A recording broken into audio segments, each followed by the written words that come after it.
See how it really.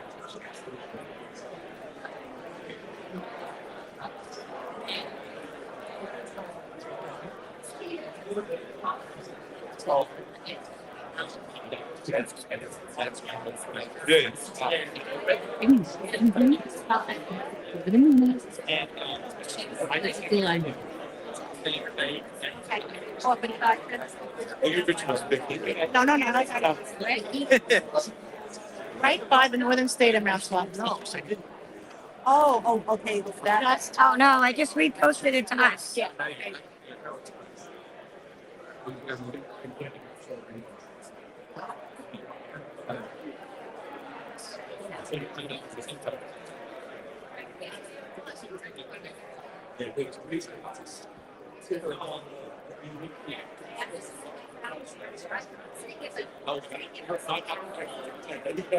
I was just chatting with them about that agreement. It doesn't sound. Yeah. Yeah, it's not like they're gonna get something, but it's not like it's not gonna dollar for dollar.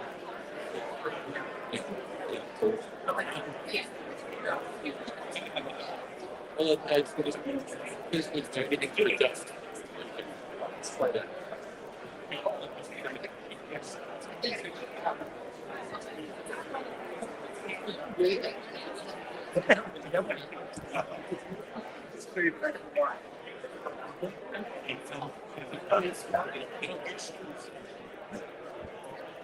I don't know if I can hear anything now.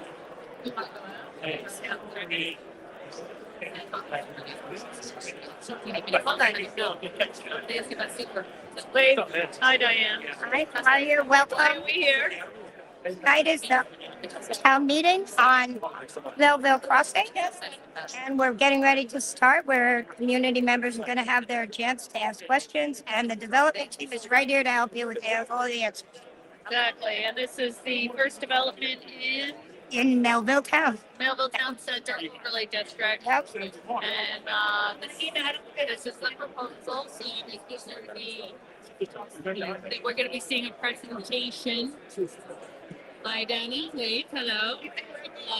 You're right here. Yeah, I guess it's here. Danny's around. Hello. No, I was given it by Patrick. Was steering the thanks steering to work for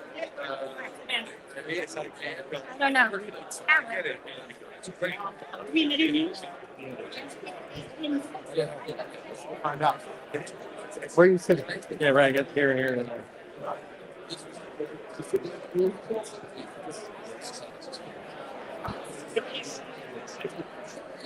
All right, guys. During the stream, I'm a little limited in zooming in. So this is what I can do. See, we're on now. What's that? It's on now. On. It's what? It's on. Oh, it is really? Yeah. Oh, great. Okay. And then something gets from the screen. So you can really sorry. I got it. I think we're going to get you in the speakers. Yeah, let's just figure it out right now.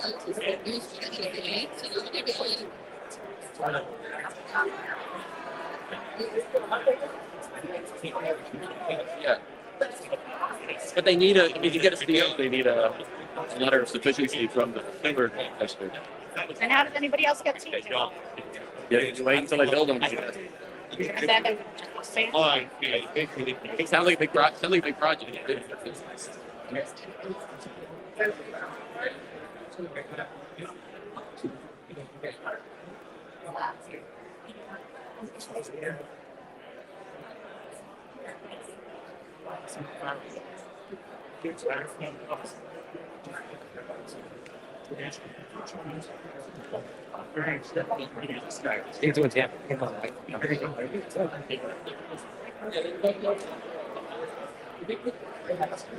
It's in the car. I gotta see how it goes. Yeah, so get my.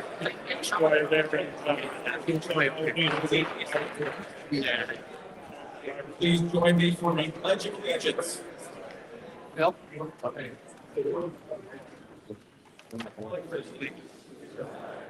United States of America, and to the republic for which stands one nation under God, indivisible, with liberty and justice for all.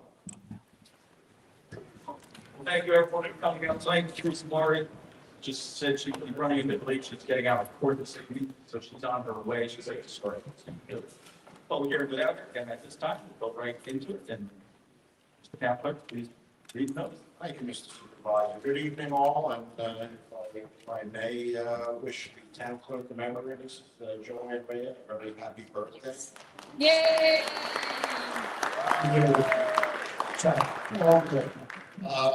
Town of Huntington, Melville Crossing hearing, March 19, 2026. My name, oops, I'm reading the wrong thing, never mind. Public hearing number 1.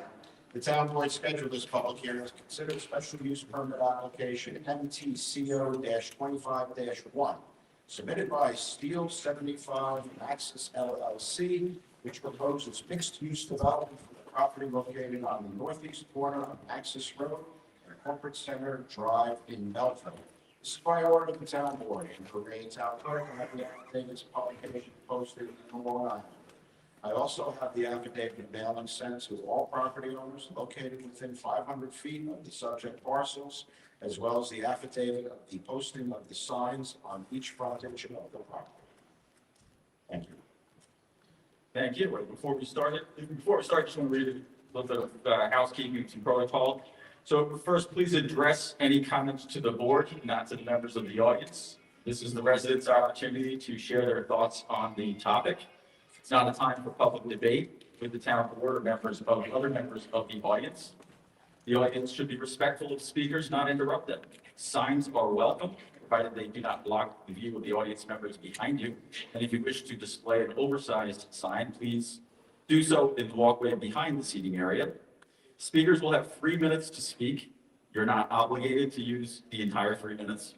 If a prior speaker has already made the point that you intended on making, you're welcome to say so. If you do not want to speak publicly, but want to make a point on the record, you can send an email or a letter to the town clerk, and it will be entered into the official record. Your correspondence is always distributed to the town board members, and we do read it. As I said, this is not a time for public debate. If you'd like to have a more detailed conversation with any board member, please contact our offices and request a meeting or a phone call. We'd be happy to do so. And most importantly, please speak directly into the microphone. Otherwise, only the people in the room will hear you speaking, but viewers at home cannot hear you. The audio will not pick up background noise. And at this time, we'll hear from the applicant, hear a presentation from them. That the first speaker this evening is William Vanessa. Good evening, Mr. Supervisor, members of the board, William Vanessa for Shelley Rana, 333 Earl Owings Boulevard, Emmerdale, New York. Here on behalf of the applicant. The applicant is the owner of the premises known as 75 Maxess Road. With me this evening are Russell Moore.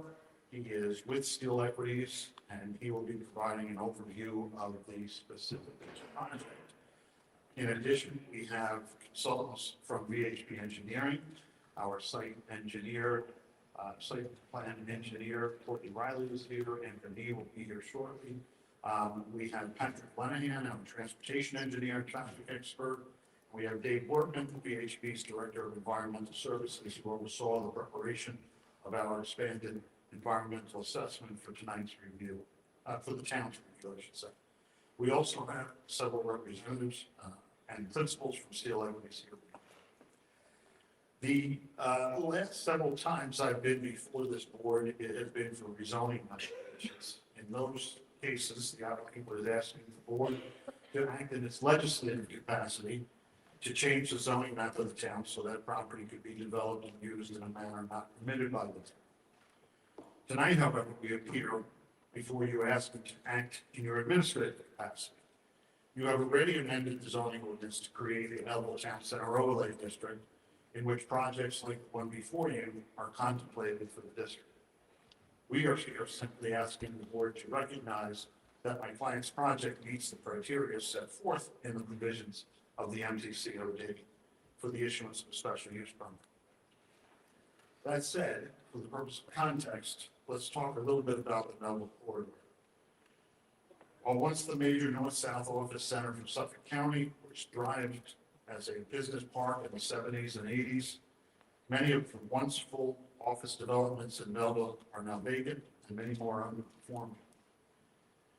As correctly pointed out by a board member at our meeting with the planning board last week, the area has lost businesses occupying approximately 1 million square feet of office space over the last several years alone, which he estimates equates to the loss of about 5,000 jobs. As such, studies looking at this important employment district, including the Horizons Comprehensive Plan update, have recognized the need to provide new forms of housing in the area so that companies can attract and keep employees, and to revitalize Melville, the Melville area, via the introduction of new uses and services to support both housing and businesses. My client's property is one of the sites in Melville experiencing the referenced effects firsthand. It presently maintains a 185,000 square foot office building on site along with a large asphalt parking lot to accommodate it. When approved, activity in the Melville area was such that in order to address traffic and parking concerns, the planning board imposed a requirement that the building be occupied in 2 shifts if the tenant were to have more than 1,100 employees. Today, however, the office building, formerly leased by a company called MSC, sits vacant and has for several years.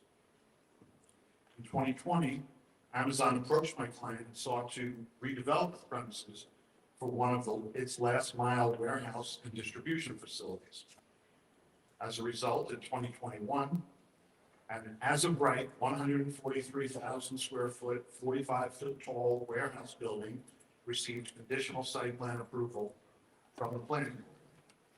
The project included a multi-level parking garage of the same height for the parking of hundreds of Amazon delivery vehicles. Despite the approval, Amazon walked away from the project as it was doing in a number of locations at that time.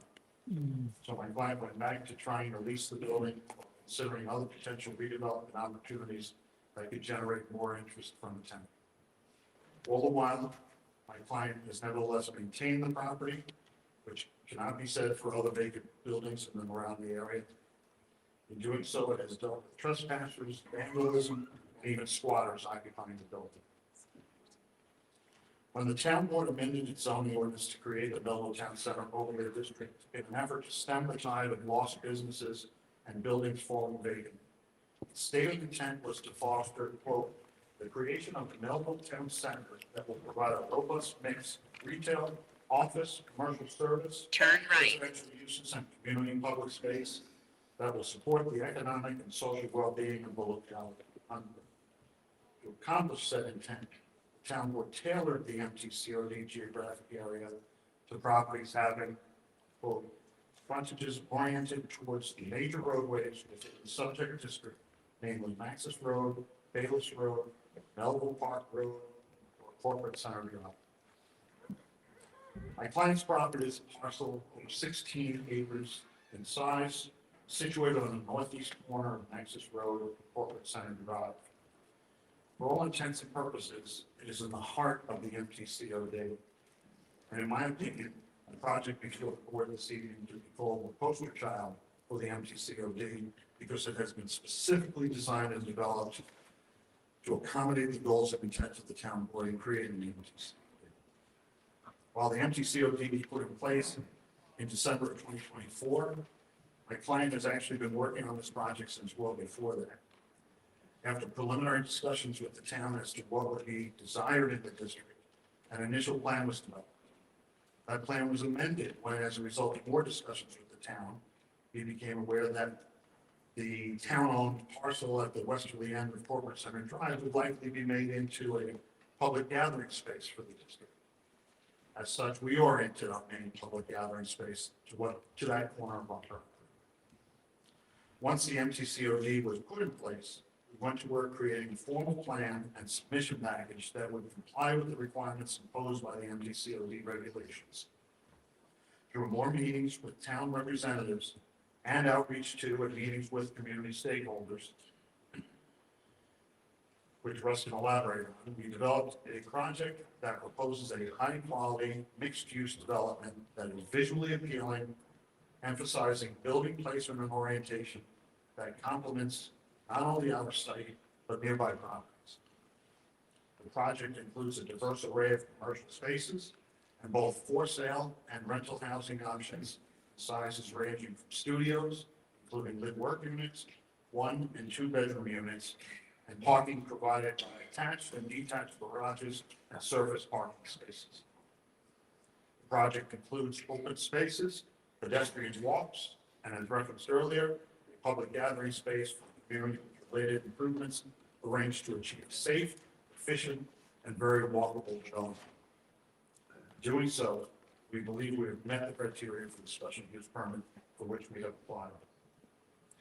Our application was formally filed with the town last summer, and we followed that with the submission of an extensive expanded environmental assessment document, which contains an analysis of multiple areas of interest that the planning department instructed us to review. Dave Workman will elaborate on that shortly. In developing the project, we have also been sensitive to the concerns of the greater community. While the project will seek IDA benefits, our mix of uses will, upon initial occupancy, generate higher property taxes than the property does today. At the same time, our residential unit mix works to significantly reduce impacts to the school district. We have worked closely with the Hollow Hills School District to address its concerns and believe that we will come to an arrangement that will work for both my client and the district. From an environmental standpoint, we have received a water availability letter from the South Huntington Water District. That said, the proposed redevelopment provides the opportunity to introduce state-of-the-art water conservation measures and recharging facilities to the premises, minimizing water consumption and improving the return of stormwater runoff to the aquifers. As for wastewater, we have also received a letter from Suffolk County DPW confirming that there is sufficient sewer capacity in the existing system servicing this area to accommodate our site development. Under current requirements, the Suffolk County Sanitary Code obligates that our development use the existing sewer service for the area to improve water quality and prevent nitrogen and other contaminants from entering the groundwater system. That said, if a different means of addressing wastewater is identified and implemented for the MTCOD in the future, my client has indicated a willingness to cooperate with the town to repurpose the system. We're hopeful that when all is said and done, this board will agree that our proposed site development is deserving of a special permit being requested. If we're another, this property is going to be redeveloped. While this project has been pending, Amazon actually came back to my client seeking to resurrect its expired approvals. But my client has chosen to stay the course with the project because we believe it can be the start of something great. No project is perfect. Perfection is a concept, not a reality. To quote a French philosopher, I think his last name was Trout, don't let the perfect be the enemy of the good. Insisting upon unattainable perfection leads to procrastination and inaction. I'm asking the board to recognize that this project, as the first one proposed for the MTCOD, checks the boxes for what the creation of the MTOC was meant to do for the town. I encourage you to take practical action, accepting the good results that this project will produce by granting our special use. And with that, I'll turn it over to Mr. Moore. Thank you. Russell Moore, followed by David Workman.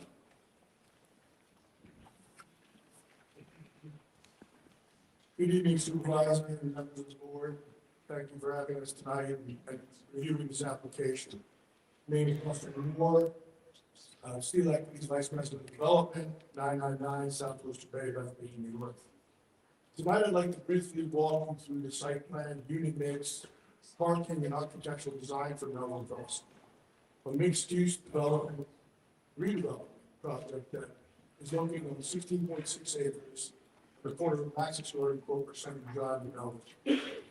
The project transforms an underutilized office site into a vibrant mixed-use town center that directly supports the town of Huntington's Melville Town Center, which encourages a walkable mixed-use environment, housing, retail, and open spaces. What will we deliver? We will deliver jobs, permanent, and construction. We deliver retail and dining experiences. We deliver economic growth. The plan you see before you tonight is a result of extensive community outreach with key stakeholders, including the Sweet Olive Civic Association, the Bagatelle Civic Association, the Greens and Half Hollow, Melville Fire Department, Half Hollow Hill School District Number 5, the South Huntington Water District, Suffolk County, and the town of Huntington. Melville Crossing's success will depend on our continued cooperation and collaboration, a true public-private partnership, you would say, with all parties working together to bring the town's vision to life. Let's take the first step towards creating a new Melville Town Center to enhance the overall quality of life in this very diverse community. With that, I'd like to walk you through the plan. We provided some slides tonight to the town of Huntington that will depict. First one is an illustrative plan of the site, the 16-acre site. You have before you on the western portion of the site is 290 units for rental apartments, including 40 live-work units, comprised of the 7 buildings to the western portion of the site, to the center of the site, featuring first-floor retail along Maxess Road and Corporate Center Drive. This is in concert with the concepts that were provided in the MTCOD. As you move to the western portion of the site, you have 110 units for condominiums and 4 residential buildings in the eastern portion of the site. The project features an additional 37,300 square feet of retail and commercial space, including retail restaurants, shops, and bistros. And retail is located on the first floor, as I stated, below Maxess and Corporate Drive. Amenity space will also be included in the center of the site with a central place to gather, with 6,300 square foot community center, clubhouse area, pool deck, pool, and outdoor recreation spaces. There additionally will be 8 public spaces, including a retail plaza, central green on the corner of Maxess and Corporate Drive, which was designed, as Bill mentioned, with connectivity to the proposed town park located to the southwest of the subject property.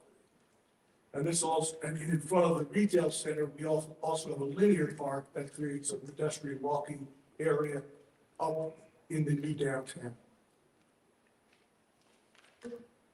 This would serve the retail and the public gathering spaces, creating a true live, work, play environment for the Route 110 employment corridor and the residents of the town of Huntington and Melville. The residential program was intentionally designed with a mix heavily weighted towards smaller units, including studios and 1-bedroom units. Specifically, if we go back to the slide 2, please. The site plan. We have 29, in the 290 rentals, we have 29 studio apartments, 246 1-bedroom units, and 15 2-bedroom units. That's 95% designated for studio and 1-bedroom apartments. In the condominiums, we'll have 33 1-bedroom units and 77 2-bedroom units. This type of workforce housing oriented units is widely recognized to generate significantly fewer school-age children than traditional suburban housing. The unit sizes for the rental apartments are an average of approximately 820 square feet, and the condominium units average approximately 1,000 square feet. The units were designed intentionally to minimize the impacts of the local school district and be more attractive to young professionals and empty nesters, multi-generational, Importantly, I'd like to note that 20% of our homes in Melville Crossing will be affordable, consistent with the town of Huntington program guidelines. These affordable units will be included in both the rental apartments and the condominium ownership units, creating housing opportunities for residents who work in this community. And similar to our successful project in the town of Islip, known as the Belmont Eastview, we will also implement a first responder housing program. This program prioritizes housing opportunities for police officers, firefighters, EMTs, teachers, nurses, and other essential workers who serve our communities every day, but often face struggles to afford housing on Long Island. This ensures that Melville Crossing does not just add housing, it creates homes for people who serve our community. Parking for the development is fully code compliant and exceeds staff requirements. The zoning analysis demonstrates we have 713 parking spaces are required, and we provide 779 spaces.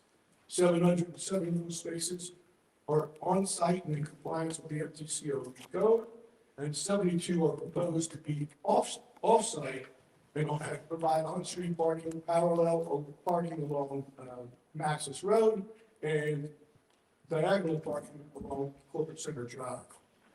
Parking is distributed throughout the site and includes surface parking for the residents and their visitors, tuck under parking, built in the center corridor there where the clubhouse is, which is parking underneath the 3-story buildings, and podium parking in the rear on the condominium sites, 4 buildings in the rear, with podium parking on the first floor with 3 stories of residential above. This configuration provides access for residents, visitors, and retail customers while maintaining a pedestrian-friendly streetscape. The architectural design is also intentionally organized to create a walkable town center. Along Maxess Road, the buildings are designed in 3 stories, creating a comfortable streetscape with retail and active pedestrian-friendly uses at the ground level. As the development moves further into the site to the east, the buildings step up gradually to 4 stories, which reduces the visual scale along Maxess Road and allows for preservation of pedestrian-friendly streetscape throughout the community. The graduated building height helps the project integrate into the surrounding area while still creating the critical mass needed to support local businesses and the housing immediate to home around. This site is organized around a central civic green and retail plazas surrounded by shops, restaurants, and gathering spaces designed to function as a social part of the community.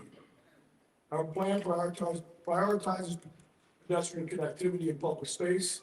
We feature landscape pedestrian streets, retail plazas, and public gathering areas that are designed with a linear park corridor, as I mentioned, outdoor dining areas and community amenities, a central pool and clubhouse courtyard, and it is important to mention that 17% public recreational and open space exceeding the 15% required by the MTCOD zoning regulations, creating a community that encourages residents to connect outdoors with neighbors in a more meaningful way.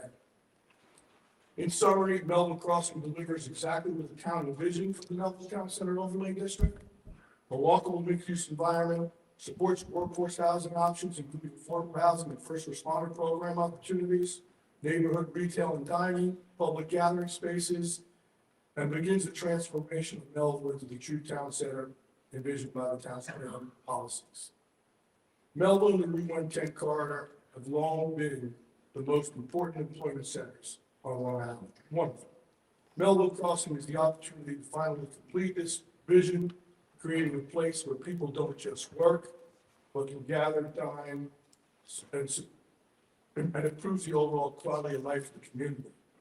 We respectfully ask for your support in helping make that vision a reality by taking the first step towards creating a true town center in Melville and transforming aged out office property into a vibrant community asset.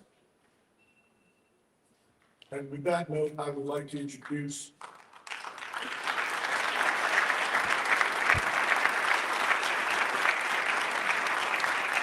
from DHP Engineering, who will talk about our expanded environmental assessment that was provided to the town of the planning.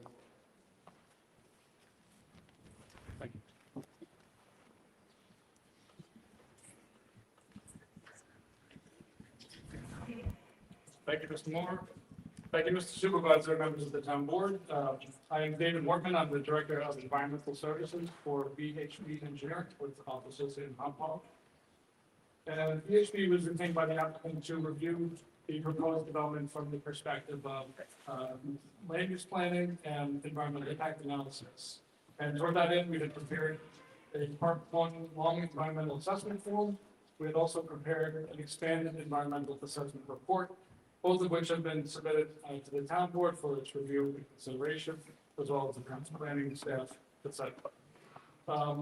That expanded environmental assessment form contained a detailed analysis of the potential impacts of the proposed project with respect to a number of impact categories. It also contained a detailed description of the proposed action, similar to what you heard today. It contained a discussion of the purpose, needs, and benefits for the project. And among the impact categories, which were identified in consultation with the town, which were identified following an extensive public outreach program by the applicant over time, and so forth, included an assessment of potential impacts upon water resources, including groundwater and stormwater management, potential impacts related to land use and zoning. That includes a consistency analysis with all of the special use permit criteria built into the MTCOD district, as well as the 10 zone general special permit criteria, and consistency of the town's comprehensive plan. It contained an assessment of impacts upon community facilities and services, including local schools, emergency service providers, etc., and a detailed assessment of traffic and parking within a traffic impact study. And we're joined tonight, as Mr. Vanessa introduced, by Patrick Lanigan, who is our Director of Mobility, aka our traffic engineer on the project team. I'd just like to call out a few points in particular in response to some of the comments that were raised over time, and offer just a brief summary of the conclusions of our report for you. Again, the report is there. The detailed information is all in the record and available to you. I'd be happy to answer any questions you may have in that regard. With respect to water supply, it was mentioned this evening that following consultations with the South Huntington Water District, adequate supply has been confirmed to exist within the district to provide potable water from this site. It represents only a small fraction of the permitted capacity of the district, a very small fraction of the annual pumpage of this district, and overall is not expected to have a significant impact on the district's water supply following its study by its own engineers. Further, I'd just like to call out, again, there's a summary of environmental conclusions offered within the report. This is a result of that extensive outreach again, but it's also worth noting that the project itself had evolved over the course of time, and so it's not by accident that some of these features that are incorporated into the project design serve to minimize or eliminate potential environmental impacts. But I'll just quickly summarize that this proposed action involves the redevelopment of an existing developed site with established infrastructure. It does not contain any natural areas or sensitive environmental resources. It's not within a special groundwater protection area, critical environmental area. It does not contain any rare, threatened, or endangered species.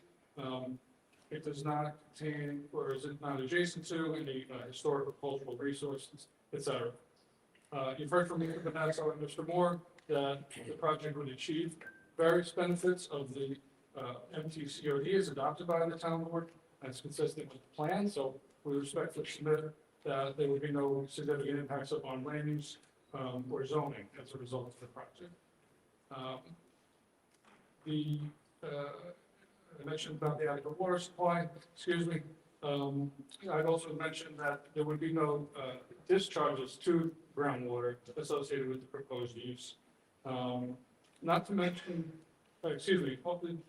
notwithstanding the fact that adequate supply is expected to exist, it's worth noting that the applicants voluntarily committed to a range of water conservation measures that have also been incorporated into the proposed action. All stormwater runoff generated would be contained and recharged on the site. Other measures worth mentioning in terms of minimizing and reducing impacts include the incorporation of the condominium ownership component into the overall mix of uses of the site. The unit mix itself is designed to overwhelmingly consist of studio and one-bedroom units, which will inherently have less impact than large units on community services, etc. It's also incorporating open space and public and community space elements to create that public space and consistent with the goals for the MCCOD. There are very few school-aged children that are projected to be generated by the proposed development. And overall, I just offer that the detailed analysis within the expanded environmental assessment report demonstrate that these issues have all been evaluated in detail and conclude that no significant adverse environmental impacts are expected to result from implementation of the proposed redevelopment. Any questions? Thank you. Okay, thank you very much. And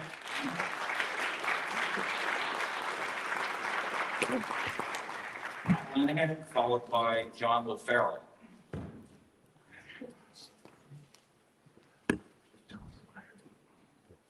Evening, Mr. Supervisor, members of the board, council and staff.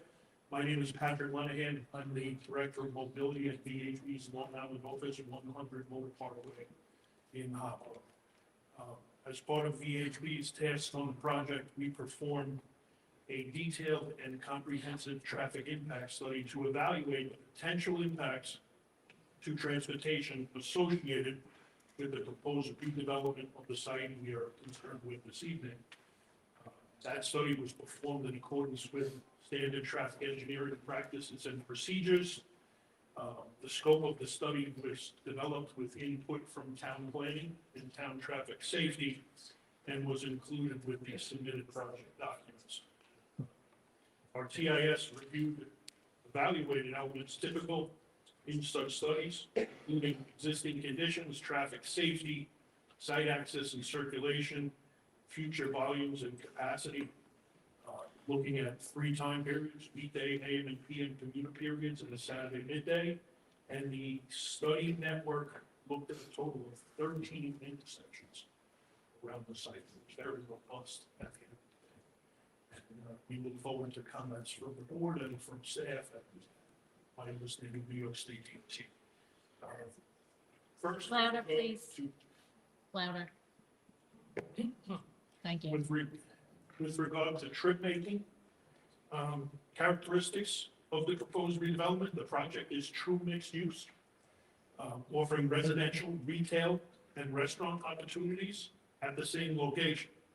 This promotes internal trip making and reduces the use of motor vehicles, where these particular uses located on separate sites where you had to get in a car and drive from one to the other. Our study took small and modest credits for such internal trips.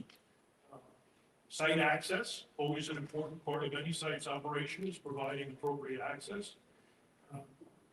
Currently, the site has 3 access points that will remain the same with the redevelopment in generally the same locations.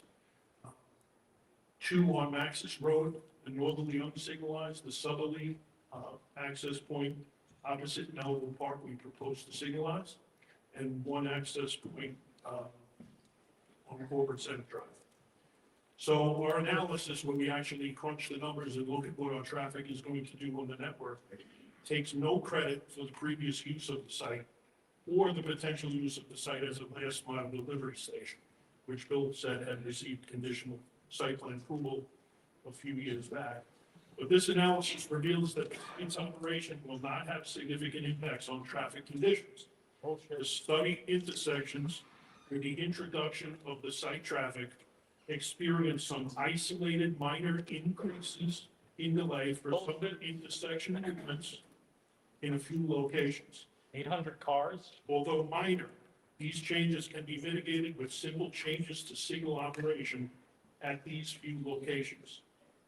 The most significant change is the new traffic signal at the site access, which will allow residents, employees, and visitors to move into and out of the site under its protection and efficiency.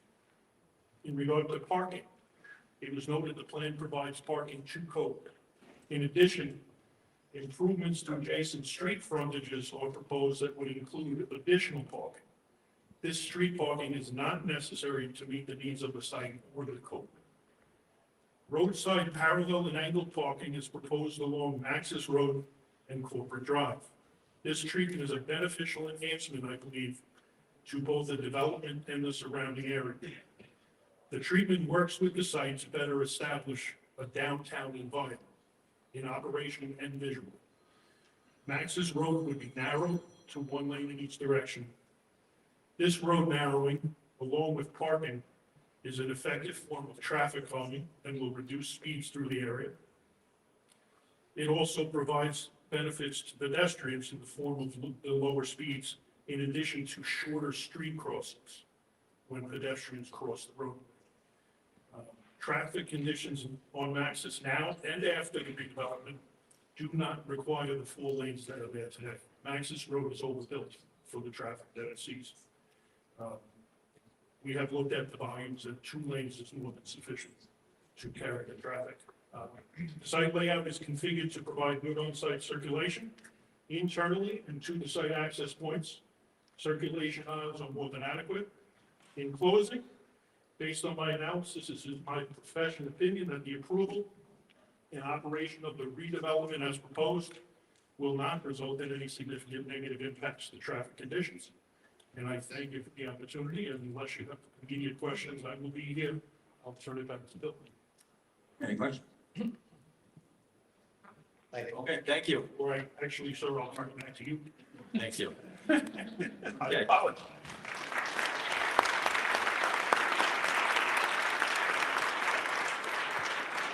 I want to thank the applicant for the very detailed presentation. And it's time we're going to go to our public input on this. And we're going to start with John O'Farrell, followed by Steve Vitoff.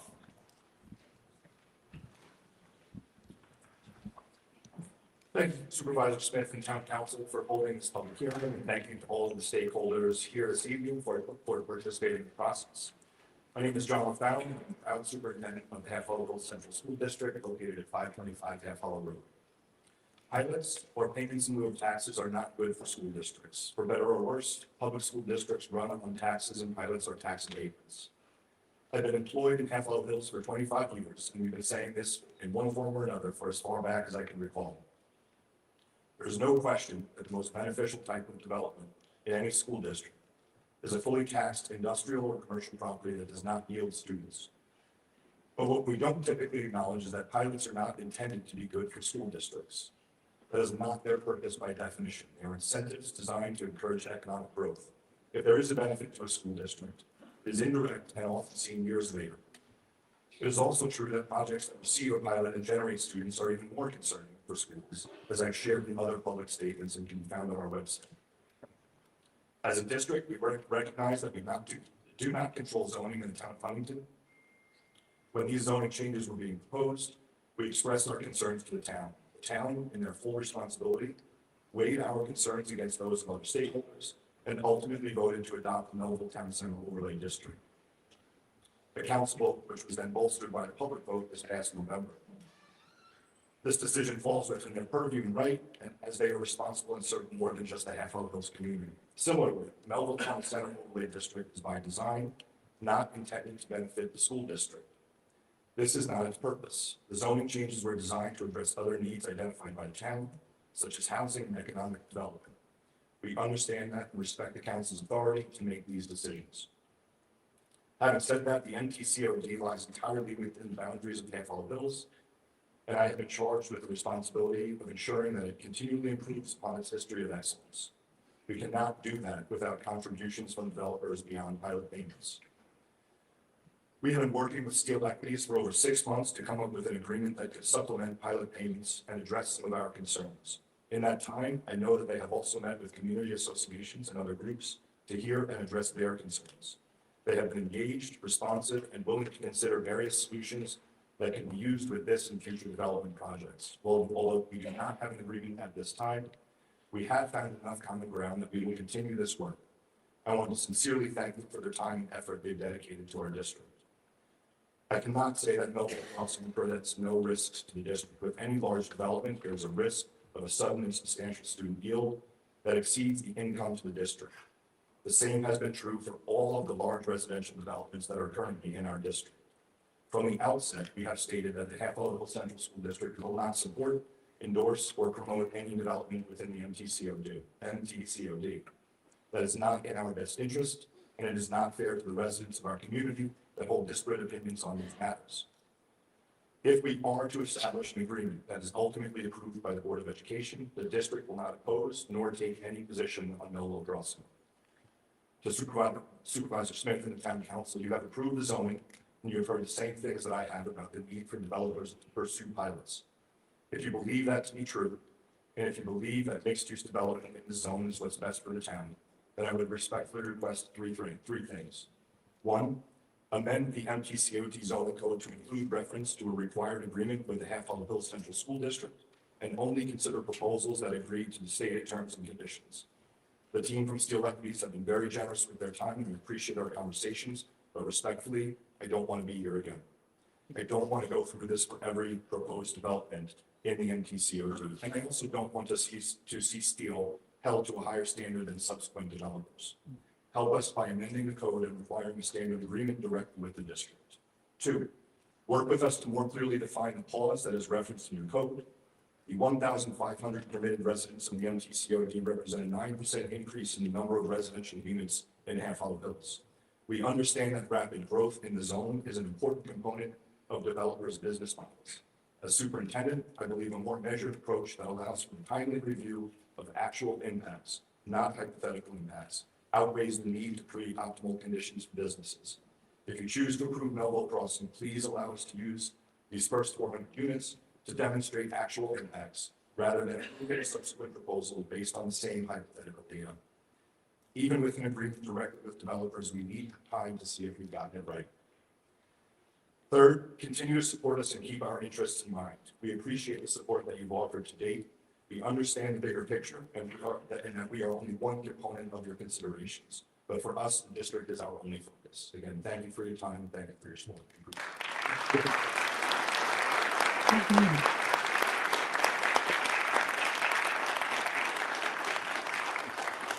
Thank you, Steve Vittoff, followed by Sixto Partillo.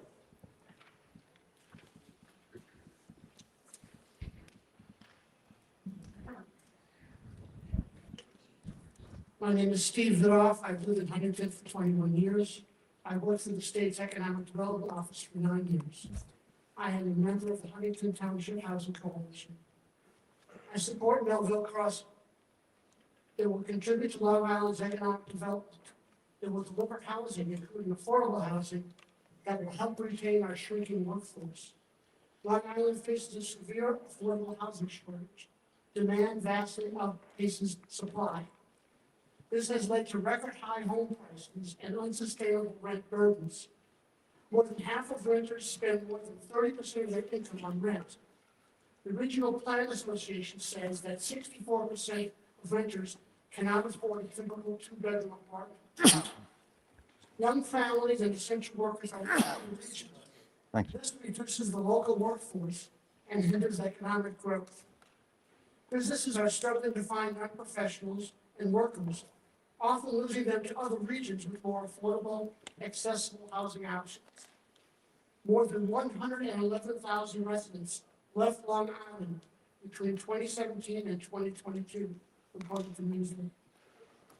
The Long Island Association, Oxford University, Adelphi University, Newsday, the Regional Plan Association, and other Long Island institutions have all pinpointed the need for housing as the key to Long Island's future.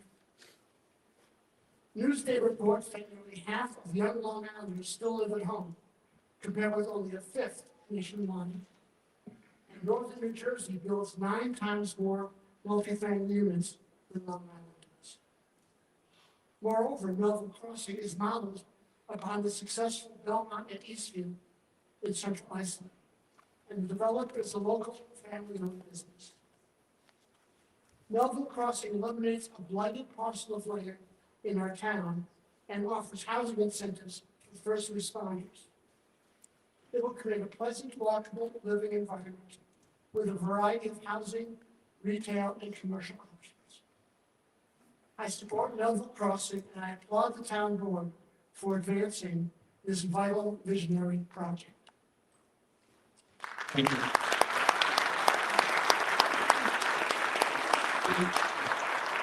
Sixto Partillo, followed by Greg Reckler.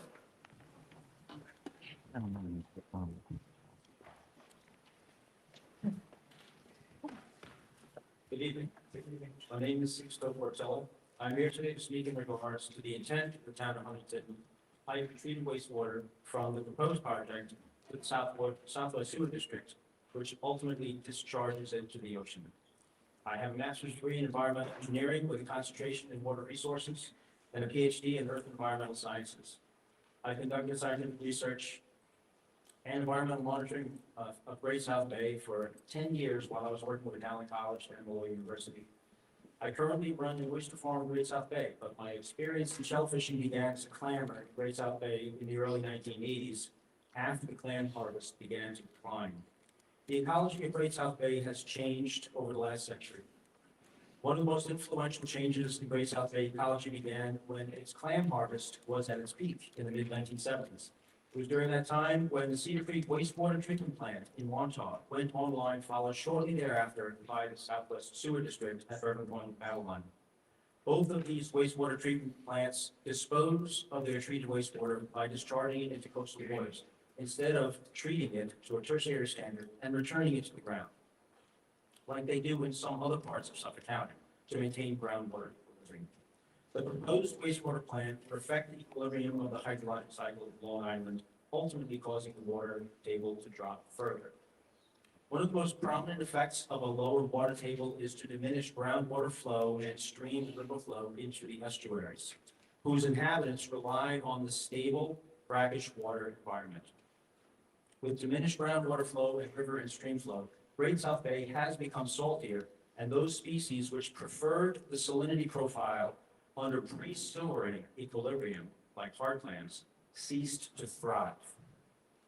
Allow me to read a short excerpt from a publication authored by the United States Geological Survey called "The Effects of Sewering on Long Island's Shellfish Industry," commissioned by the U.S. EPA in 1978. The problem is as follows. Long Island's groundwater aquifers account for 95% of freshwater flow in streams and 100% of subsurface flows into bays. Individual wastewater disposal systems such as cesspools and septic tanks return used water to the groundwater system. Sewers do not. Therefore, if cesspools and septic tanks are replaced by sewers that carry wastewater to a treatment plant and then to the ocean, millions of gallons a day of potential groundwater recharge will be lost to Long Island's hydrologic systems. What the USGS stated 40 years ago was realized immediately at the onset of the ocean outfall sewering in eastern Nassau and western Suffolk counties, and every additional gallon of water that leaves our hydrologic system just exacerbates the problem. I hope the town board considers this reality when exercising their authority over this project. Thank you very much. Thank you. Director, followed by Michael Schroeder.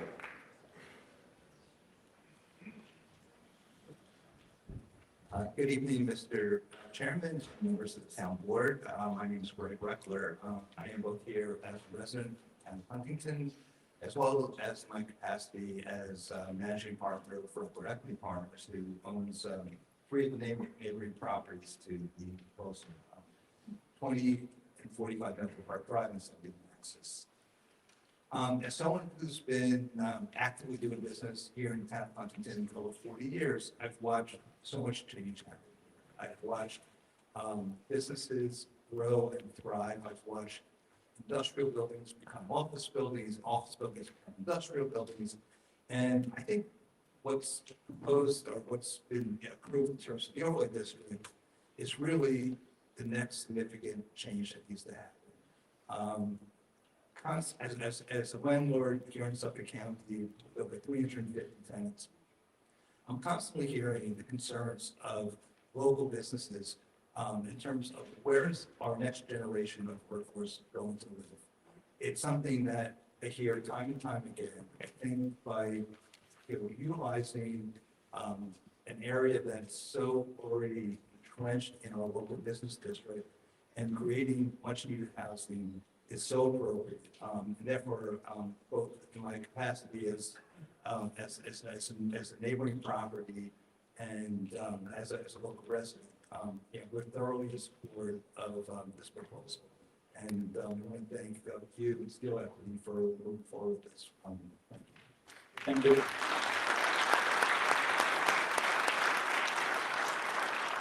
Michael Schroeder, followed by Gail Lamberta. My name is Michael Schroeder. I reside at 50 Soundview Drive, Huntington Bay. I'm going to read an article from Newsday, December 23rd, 2024, where no less than our Suffolk County Executive Ed Romaine says it is quote unquote stupid to send our waste into Long Island Sound or the ocean. It should be returned to our aquifers after being treated to a tertiary level. In this article, he stresses that all new sewer projects would include mechanisms to reuse treated water to help restore the aquifers. As recent studies cite saltwater intrusion in local aquifers, Suffolk County Executive Edward P. Romaine is stressing that all new sewer projects would include mechanisms to reuse treated water to help restore the aquifers. The county is formulating plans to expand sewer systems because of new funding from a recently approved clean water referendum. All the sewers we will build will be tertiary in nature and will recharge, Romaine said in an interview. We're not as stupid as they were years ago, where all they did is take that outfall pipe and send it out to the ocean for Long Island Sound. Studies have shown that sewer projects with outfall pipes that direct treated water to the ocean and bays are leading to saltwater intrusion in the aquifers, impacting Long Island's only source of clean water. A 2024 federal report found that widespread pumping from the aquifers under Long Island without equivalent recharging is increasing saltwater intrusion in parts of Nassau. The aquifer system underlying Western Long Island has been under stress from pumping of public irrigation golf course and industrial supply wells, the U.S. Geological Survey said in its report. Saltwater intrusion has occurred from surrounding embankments due to the pumping. The result, according to the USGS, most of Kings and Queens counties are intruded with saltwater in both the upper glacial Jameco, Magathi, and Lloyd North Shore aquifer systems. Saltwater increased during the 20th century and continues to increase to the present in the Lloyd North Shore aquifer system in Great Neck and Manhasset Neck in northern Nassau County. Worse, the USGS found, a major wedge of saltwater intrusion in the upper glacial Jameco-Magathi aquifer in southwestern Nassau County appears to be increasing. The findings, which in coming months will be supplemented by a review of similar research in Suffolk County, are no surprise to Mark Romaine, a Babylon investment advisor, trout fisherman, and local historian. He has been pounding the drum over the importance of recharging aquifers for a decade. In public hearings, private meetings with political leaders, and in a 19-page report on the topic, Mark Romaine has pointed to decades-old predictions that a recent study by the federal government has proven true. Thank you, Mr. Schroeder. Thank You do have to move along. We have 48 speakers signed up. Thank you. Understood. Thank you. Gail Lamberti, followed by John Canacretti. Good evening, Supervisor Smith and members of the town board. My name is Gail Lamberta. I'm a lifelong resident of Huntington Station. I reside at 27 East 14th Street. I'm here this evening as a resident and a 9-year member of the Vision Long Island Board of Directors. I am in support of the Melville Crossing development for a number of reasons, but I'm going to focus more in the area of workforce development. In a recent study by LifePass, there's some data that came out in the first quarter of 2026. There were 53 unique job postings for Nassau and Suffolk counties between March 17th of 25 and March 16th of 2026. Unique is not that it's something different. Unique just simply means that there were 130,000 posts, but we just counted those that were counted multiple times. So it just flushes that out a little bit. In Nassau and Suffolk counties, we also know that we have an aging population. And this has been, we've seen this in 2030, we're going to see far more larger number of seniors. Baby boomers are driving this force, and as the 65 plus age group, as they continue to retire, demands of the job market are going to increase. So we've got a couple of things going on. two main areas that we've had to focus on in workforce development, skill gaps, as well as what we're talking about tonight, affordable housing. So several organizations and higher institutions have identified the skill gaps that are necessary to better prepare our young adults for the current and future workforce. We've seen positive impacts already. You might have noted those in some of our recent publications. And now we're looking at that missing piece, and that's housing. And that housing really is for both ends of the spectrum.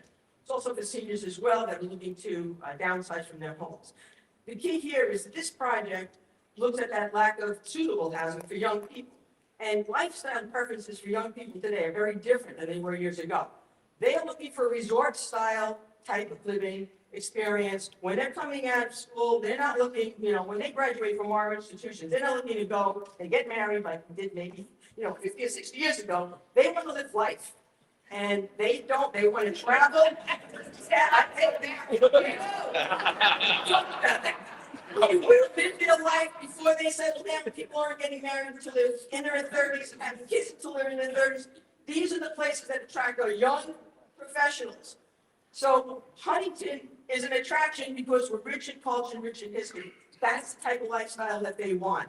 Social events, we have all the amenities here in Huntington, and the Melville project meets those needs because it supports the style of living that these people want, and the same with seniors. It's like two ends of the spectrum want the same style. It creates a sense of community, adds activity to a desolate area after work hours, which also creates a natural public safety benefit. It supports economic development as residents will have to access nearby employment opportunities, which is critical in supporting growing economy. This project can help meet the needs of our younger and older populations and keep the younger adults on Long Island, because we're going to be in trouble if we don't. Thank you.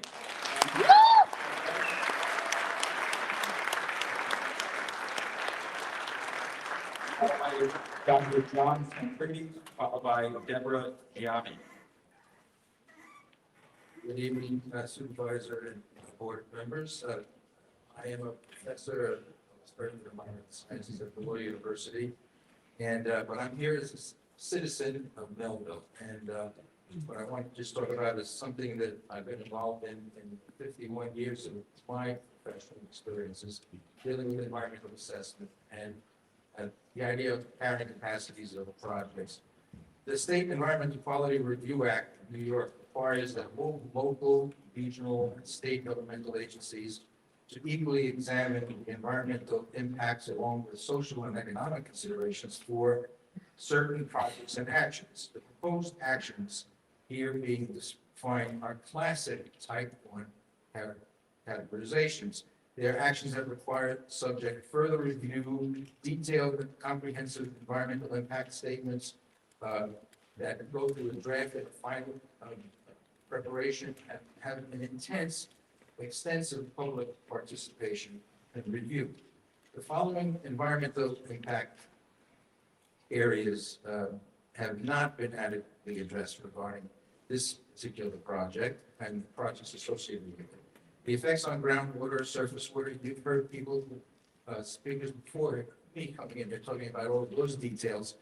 These are ecological systems on Long Island that are basically providing the sole source aquifers for all of our drinking waters, potable waters on Long Island. And that's a unique ecological system that will categorize it as a significant impacting project. Key areas include monitoring groundwater quality, managing sewage systems, stormwater runoff. All of these proposals are exactly the paradigm for what is called sprawl development. The idea of a community in close proximity to the boundaries of Nassau County and Queens, we used to call it the Queensification of Long Island. The idea of development beyond the point where it no longer looks like the home that I moved into 25 years ago, coming here to Melville.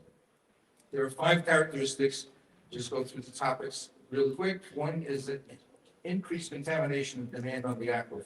It's more than just drawing the water out. It's also what's basically leaching into the groundwater systems. Saltwater intrusion is not a casual problem.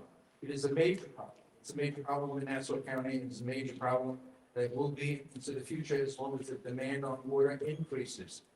internal stormwater runoff is not being recharged. It's, and everything that moves on an impervious surface doesn't have the recharge capability. And this is a main reason for flooding associated with long-term storms. You all went through 2012 with Sandy coming through here. I'm an ex-US Navy meteorologist, flew in hurricanes for 3 years as a hurricane hunter. And I can tell you, we're not prepared on Long Island to deal with this. And more development only puts more infrastructure in the way of potential storms that will potentially happen, whether they could. Thank you, Dr. Tigrity. Okay. Thank you. Thank you for your name. Thank you for your name. Deborah Young, followed by Leslie Tollo.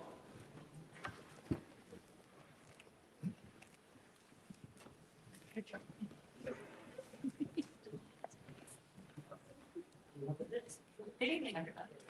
My name is Deborah County, and I thank you all for having this public hearing. And we're grateful for all of you. I am the president and founder of the Bagatelle Civic Association, and I've had the pleasure of speaking with most of you regarding various items affecting my civic members, and I think we've made meaningful contributions to key issues together. I wanted to start by thanking you for your service to our community. Your jobs aren't easy, and your efforts make Huntington a better place. I've had the pleasure of hosting Steel Equities in free meetings with my civic association and also the broader community. I have to compliment them for being open and frank with the community. But I have some questions I wanted to discuss with you tonight. Councilman Bernardo, when you voted on December 10th, 2024 for the Melville Town Center Overlay District resolution, you offered the community measured words of reassurance that you heard their concerns and you were committed to voting a certain way on some key issues, including, and I quote, tax abatements over my dead body. On March 11, 2025, I was in attendance when you visited the Half Hollow Mills Community Awareness Meeting in the boardroom of the Fran Greenspan Administration Center. Other attendees included the interim Half Hollow Hills Superintendent and the Town Huntington Planning Board Chair. At this meeting, you made more reassuring commitments to the community. I was very happy that you had reaffirmed your commitment to vote against any project requiring tax abatements. And you had further confirmed that you would vote against any project with 4 stories if 4 stories did not currently exist on that site. You also assured us that Councilwoman Murray shared your views and would vote the same way. As you know, this application depends on $12 million in local resident-funded tax abatements. 12 million in tax abatements for 400 units is really 45 million in tax abatements when the 1,500 units are fully built out. This application also includes a site plan with 7 4-story residential buildings, a category that does not exist in Melville today. Or should it? Steel Equities has stated if the town does not allow 4-story buildings, they will walk away from the project. I want to be able to reaffirm that you will stand by these commitments that you made to the community, and I thank you for your time.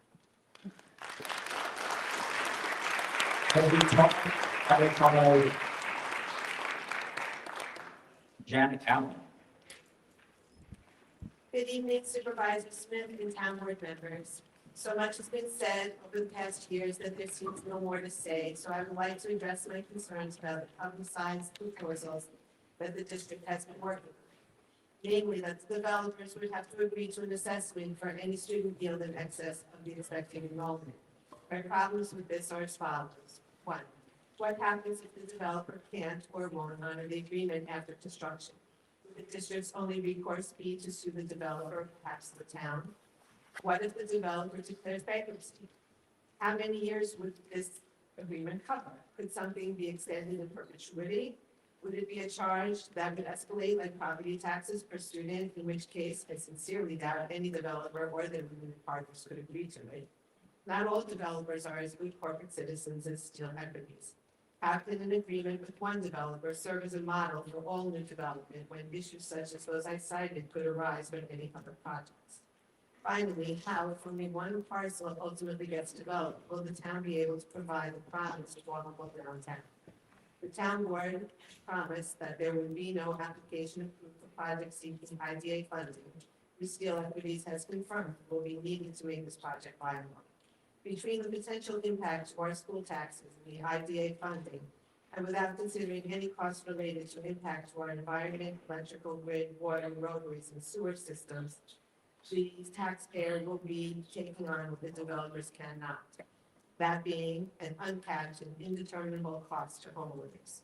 I respectfully ask that you consider a more fulsome use for the work study with land development working with Launch New York City to create a project that best serves the needs for both jobs and affordable housing investors.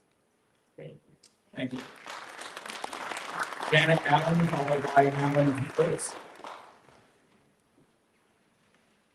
Good evening, Supervisor and members of the town board. I did not come with a prepared speech, but what has come to me as I'm listening, it is not a commentary on development per se, is the need for transportation to be planned in addition to cars. I grew up in Nassau County, and in the 3 homes in which my family lived, we were always within walking distance of a railroad station and things like that in the city. And now, despite coincidence, in Huntington Station, I'm 5 minutes from the Long Island Railroad Station. Even though I don't walk it as often, it is a 5-minute car ride. But early on in the years of the Hart bus service, I had a ski accident. And because the buses wound through more of the little neighborhoods, for 6 weeks, I could hop on a bus and go to work, and I never missed a day of work on my crutches. So I'm thinking that, not that it's the responsibility of the developers, because there are, many factors, but that the town and the community need to start planning for additional transportation other than a personally owned car for every resident of this new complex. Some people will not be able to walk perhaps the 2 blocks of Power to where the S1 buses run up and down 110. And there may be other kinds of needs. So I just wanted to plant that seed for you as you go forward in working toward what may be quite an interesting experiment. Thank you. Thank you. Alan Fritz, followed by Chad Lerner.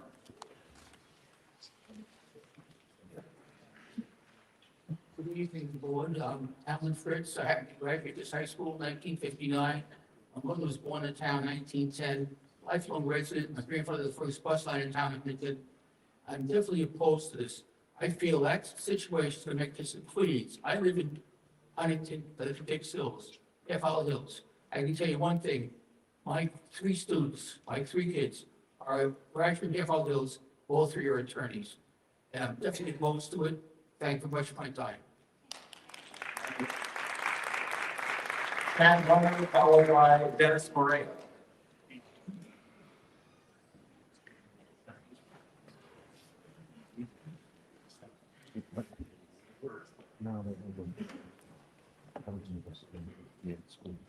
Thank you guys for your time. Chad Lerner, I'm a resident of Melville.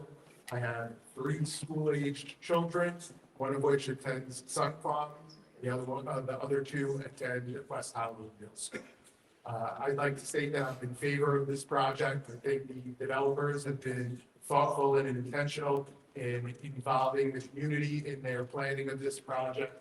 I love the fact that it is diverse housing with a mix between rental and for purchase. I think it's a great addition to our community. Thank you.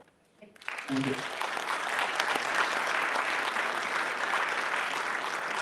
Dennis Moran, followed by Robert Lamont.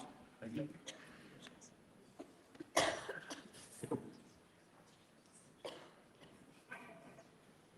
Dennis Moran? He was here earlier. All right, we'll come back to Robert Lamont, and if Dennis comes back in, let me know, and I'll call him up. I could wait if you want to call other people. Robert, Mr. Lamont, you're welcome to go down, and we'll take him out of order. It's okay. I'll come back. He'll come back. Okay. Roger Weaving, followed by Anna Melville.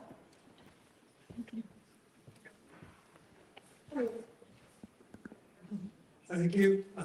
Roger Weaving, President and Vice President of the Huntington Township Council Coalition. You can speak directly into the microphone. Vice President. It goes up. It's down from me. So Roger Weaving, Vice President of the Huntington Township Housing Coalition, I'm a Huntington resident. When the Huntington Township Housing Coalition fought to support the Melville overlay district, this is exactly the kind of proposal we expected to see. I think it's reasonably thought out. I think the developer has shown some restraint. They should have gone for they could have put those buildings in front of 4 stories under the zone. So, and I, you know, in my day job, I work as a B2B business. There's one thing I know is that you can't ever paper over with legalese everything that you need to have happen. At some point, you have to trust the people you're in business with. And from what I've heard tonight, and from what I've seen beforehand, this developer has gone out, they meet with the people in the community, they're working with the school district to try to find a solution that fits for everybody. And I think a lot of times, that's probably the best thing. There are certainly a lot of worse actors out there who are probably standing in line to make other proposals. So I think that this is a good proposal. I think this is a proposal that you should follow up on and act on. You have to cross all the T's, you have to do all the I's, you have to do all their studies. But I think that this is a good proposal and something that the township should approve and move forward with. Thank you.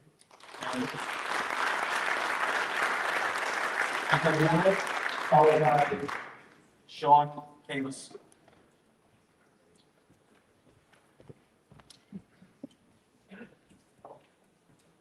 Hello. Supervisor Smith, thank you. Councilwoman Heber, congratulations.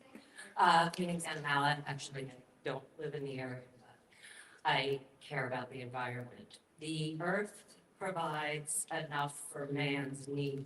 Earth does not provide enough for man's greed. This is the aquifer. In 1971, this was the first aquifer in the country to be protected by the federal government. Since then, New York State has enacted what?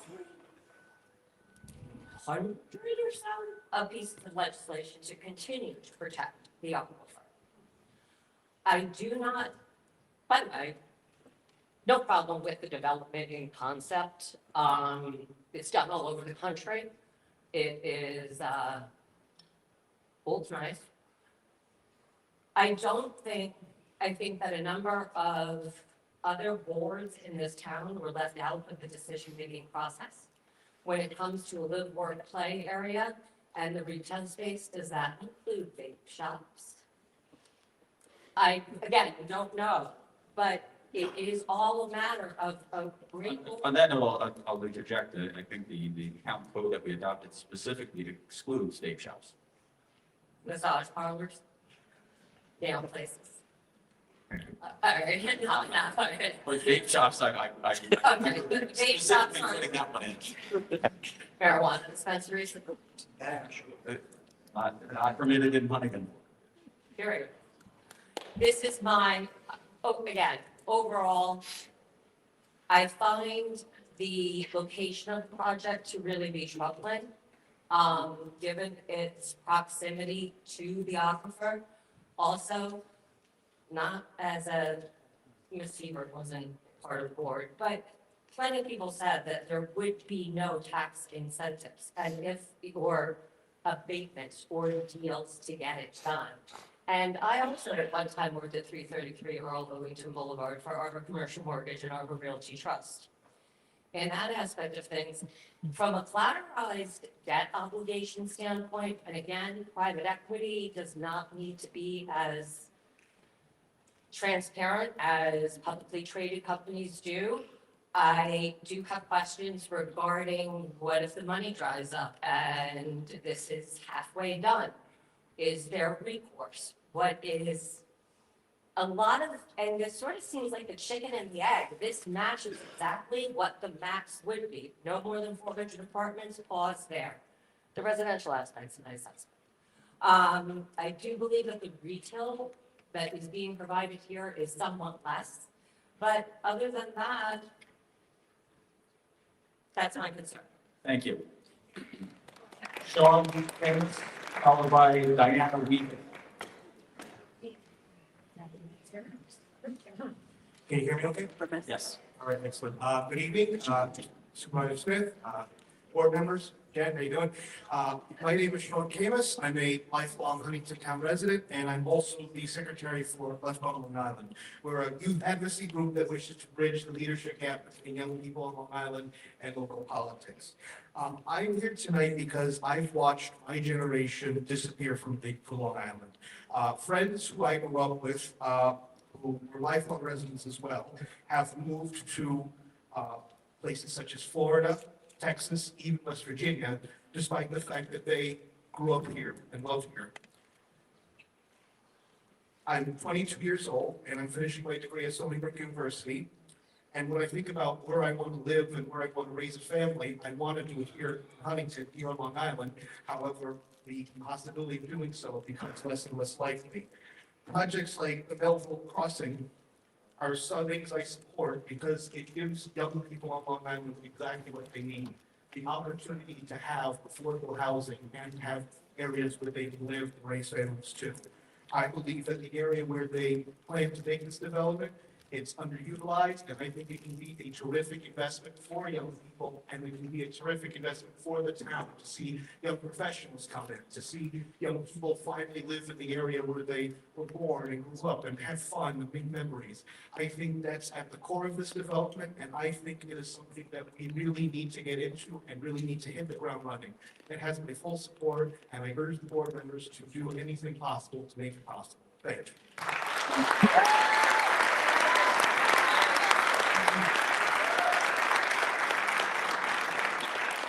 Diana Weaver, followed by Daniel Bryant.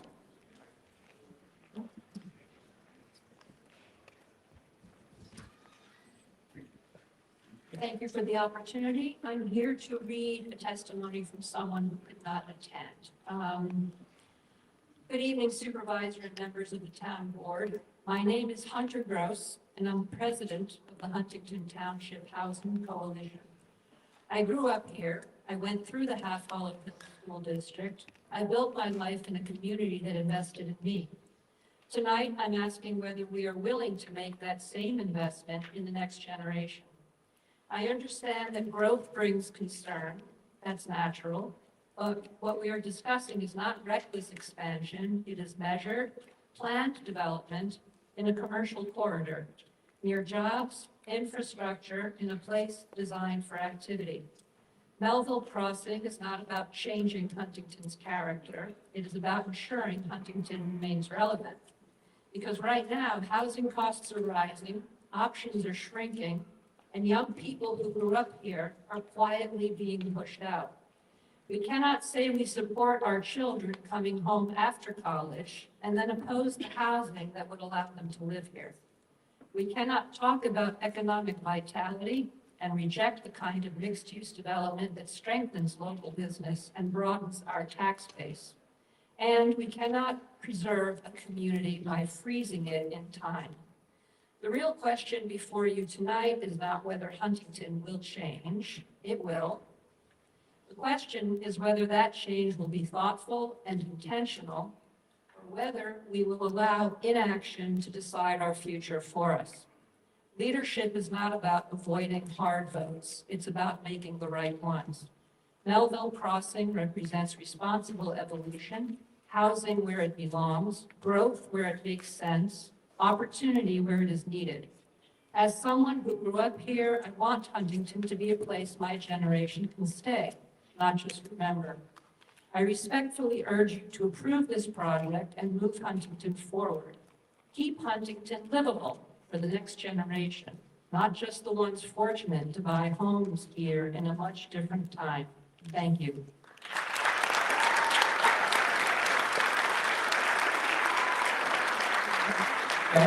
Daniel Bryant, followed by Alyssa Kyle.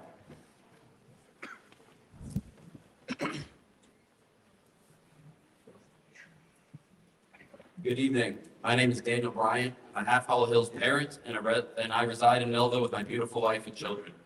I've been a vocal supporter of the town board's vision for Live, Eat, Play Town Center. However, this particular application has me very concerned.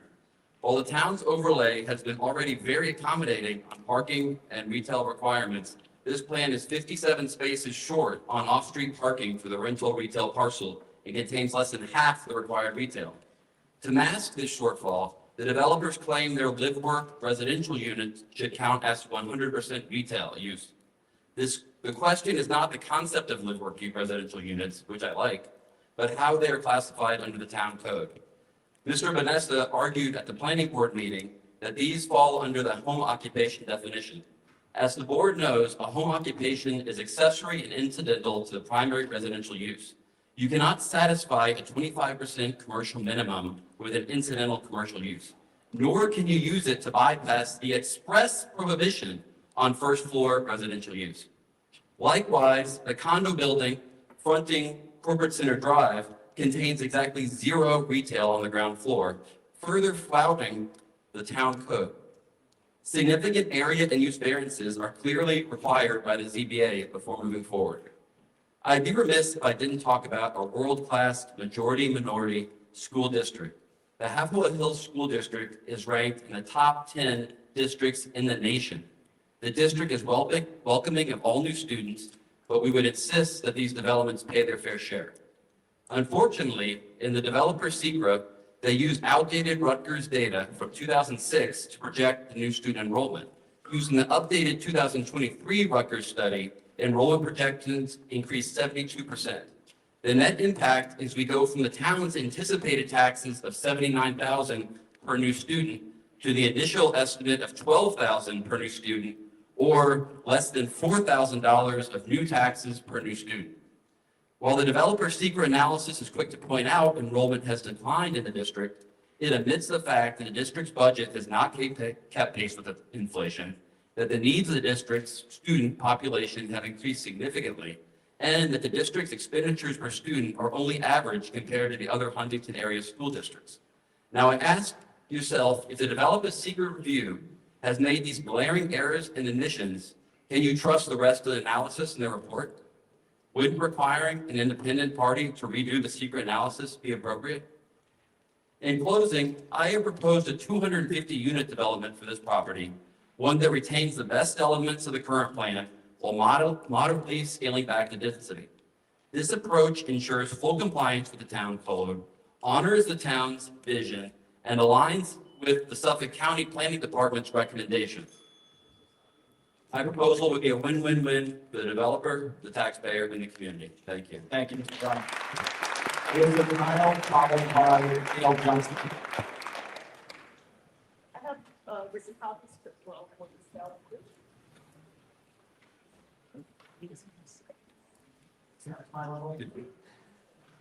Good evening, Supervisor Smith and members of the town board. My name is Alyssa Kyle, and I live in Huntington Station, and I'm the placemaking director of Vision Long Island. The proposed Melville Crossing project is a good first step towards the bridging of the downtown area from Melville. It creates not only a mixed-use retail frontage along Maxess Road and Corporate Center Drive, but also supports it with a residential neighborhood behind it. It appears to be designed in a way that can be economically viable on its own while waiting for adjacent sites to be developed to complete more of the main street. This project not only creates a viable use for an underutilized light industrial site, but also creates a variety of housing options that are needed to address the housing crisis and the beginning of a walkable downtown in an area that's over 3 miles from the nearest downtown. Melville Crossing provides 80 units of affordable housing. Roughly a quarter of the residences are condominiums, creating affordable condos as well as apartments. There are also live-work units that provide a flexible option for owners of startups or other small businesses. These types of units are in short supply on Long Island.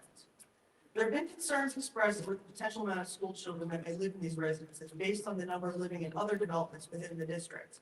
However, many of these developments are substantially different than the type being proposed here.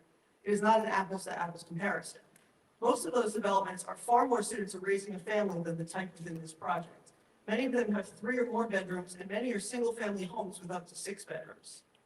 If you only look at those developments that aren't single-family homes or 3-bedroom townhouse condos, the number of school children per 100 units drops from 22 to 16. If you again only look at the project where all of the units are below 3 bedrooms, as is the case here, it drops to only 7 students per 100 units. While the reputation of this district may attract more students than other districts, the types of units being provided here, which are only studios, 1 and 2 bedrooms, are not the type that are attractive to families with school-age children. Another concern expressed is regarding pilots. Pilots are often given to facilitate affordable housing development. It is usually not feasible to provide 20% affordable units without some form of tax credit or pilot. It helps to ease the transition between the existing tax burden on the property and the newer one post-development. In the town of Huntington, there is a similar program for residential homeowners. Homeowners who expand their houses can apply to a program to phase in the property tax increase over several years to ease the transition in a similar manner.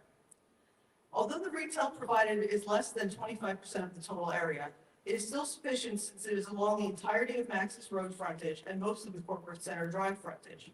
Retail is very difficult to fill, and excess retail square footage can lead to vacancies, especially if not in a highly visible location, which can detract from the overall success of the adjacent retail and reduce the viability of the district. As we previously stated in our comments on the zoning overlay district, it's more important to have continuous retail frontage along the poor Main Street, as this project does, than a minimum percentage that the market may not be able to bear.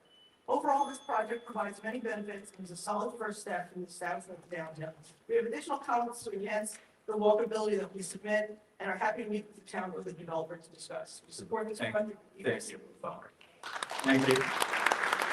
Dale Johnson, followed by Erin.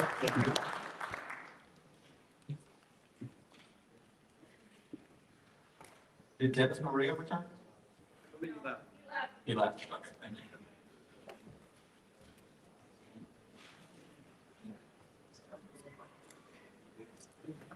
you. Can I be heard? Yes. I'm Gail Jasper, residing in 11 Tiana Place, Dix Hills, for the past 57 years. We moved to Dix Hills from Queens in 1969 with an infant daughter. We chose Dix Hills for its famed Half-Hollow School District and the acre zoning where we could have the private home of our dreams. Most folks moved and continue to move to Melville and Dix Hills with the same hopes and dreams for their family and their family's future. Our school district educated our 2 children and 3 grandchildren. I've stood here on many occasions to protect our residential zoning laws. I am here today in support of our incredible Half-Hollow School District and its future. For the record, it's the #1 school district in Suffolk County, #6 in New York State, #20 nationwide.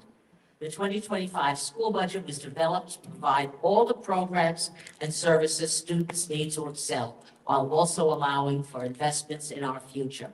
The budget adheres to the property tax levy of 2.93%, enabling new and expanded opportunities for students. We all, the civic leaders and citizens, have been most patient with you, our town board, as you presented your ideas, the Melville overlay. You invited us to multiple meetings since 2024, which we attended, with fairy tales of a walkable downtown and apartment living in what today looks like it might resemble Left Rock City, to take the place of the rundown commercial buildings which stood unrented, while the office buildings that had been kept up were fully rented. There was no required CPRA. You said it was too expensive and each individual CPRA would be paid for by each developer. You proposed first 3,000 apartments and then cut the plan back to 1,500 with his current plan of first 400 then a pause. How long a pause? A few years to evaluate the plan? No, just perhaps enough time for a second developer to appear. Now we have a developer who has asked for 2 of our roads for parking and it was granted. This developer plans to apply for a tax abatement, which can run up to 30 years. Who is going to pick up the lost property tax revenue that accounts for 80% of our school budget? Well, if it's not the developer, and it's certainly not the apartment dwellers, then I guess it's us, the single-family residents who live in Melville and Dix Hills. Are we your pot of gold to enrich the developers? Now our school superintendent is asked to make a deal with the developer. A deal with the school district and the developer is a positive development, but nothing has even yet been agreed upon. The developer has been discussing this development with the town for over 2 years. Why isn't it an arrangement already in place before having a town meeting? It's really unfair for the town to expect the school district to negotiate separate deals with the developers. We want the superintendent laser focused on the best education for our children, not a deal maker with each developer that puts in a plan. Thank you, Ms. Jasper. Thank you. Ellen, Patel, Ralph, Benzikai.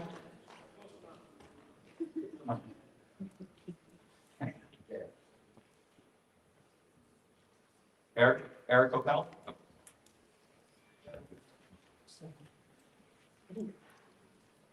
Hello, my name is Eric Kopel. I'm a Huntington resident. I've lived here long enough to remember when Danny Carmen used to bring wildlife to these meetings. So hopefully, you'll never meet me tonight. I'm an oyster farmer. I'm the president of the Long Island Oyster Growers Association, which has an active lawsuit against the town of Huntington over the development of Melville. I'm also the father of 9 children, and I'm acutely aware of the need for affordable housing. Long Island Oyster Growers Association, for its part, is not opposed or supportive of the development. We're concerned and enough so that we've spent significant resources on the lawsuit against the town of Huntington with the way that the town and the developer plans to handle the water, the wastewater, and the stormwater of the development. So moments ago, at the beginning of the session, the developers' representatives presented a number of documents, including a study from VHB Consultants, which is the environmental study that talks on pages 14 through 21 about the plans to pipe the wastewater from this development down to the Southwest Sewer District and from there offshore. What happens when you do that, and you've heard this from some others, so very briefly, you break your water cycle, you pipe water offshore that was meant to soak into the ground, the aquifer gets lowered, it's down about 21 feet since the Southwest Sewer District had been implemented. As a result, you have saltwater intrusion, and besides me not having enough water to drink, it's bad for my oysters. So the oysters depend on a salinity level in the estuaries, Huntington Bay, Cold Spring Harbor, Oyster Bay, that's lower than the salinity level of the seawater that surrounds us, and it's the aquifer that makes that happen. When the aquifer level falls, the aquifer's water pressure is diminished. There's less flow, both subterranean and on the surface, out to the estuaries, and then therefore the estuaries become less hospitable to shellfish, to the point that we currently very much depend on hatcheries to provide even the clams feed for the estuaries around the island, because the clams can't spawn anymore because the salinity has increased to such a degree, and it's all directly related to the outfall sewer. So it's our position that this development could very easily reconsider the sewering plan to a recharge plan. It would not impact their decision or not to go forward, and it would preserve the aquifer for our drinking water and for the few of us that still raise some shellfish around here, and hope that that can be done for another generation or so. Thank you very much. Thank you. Ralph, is anything, and once Ralph, you're done, we're going to take a 5-minute break. Oh, so I'll take as long as I need. You can speak for 3 minutes, but I got to go to the bathroom. Ralph Benzikin, I'm the president of the Commercial Industrial Beverage Society of Long Island. I represent our membership, which is almost 400 members. We make our living on Long Island and live on Long Island in the commercial real estate world. I'll say some time. I want to make 3 quick points. Number one is regarding steel equities. Our organization has been around for over 30 years. Over those years, almost all of our members have had negotiations and transactions with steel equities. We have almost unanimously found them to be a great partner. And I will also say that, a lot of the times we're sitting on the opposite side of the table. We're not on their side. We're negotiating on behalf of a tenant who is trying to get the best deal, but they've always been fair and equitable, not only to the brokerage community, but to their tenants and to the community at large. The next thing I want to say is I sit in a lot of meetings with tenants, some Zoom meetings. Many of those meetings are not about should we relocate to Route 110 or Betts Highway or Franklin Avenue. They're about should we move to Lancaster County? Should we move to New Jersey? Should we move to Northern Virginia? And it's primarily because of the workforce availability here. And so I'm not going to say what everybody else has said. It's been said many times that we're drastically underhoused here.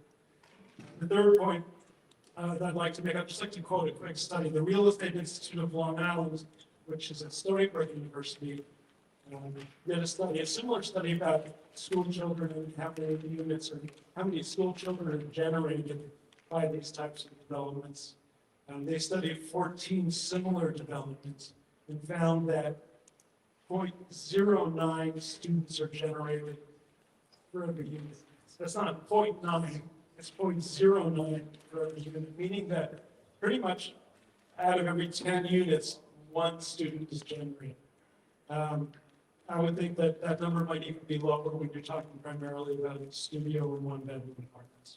So I do stand here in support of Melville Crossing. Enjoy your break. Thank you very much. We'll give it a 5-minute break and then we'll reconvene. Yep.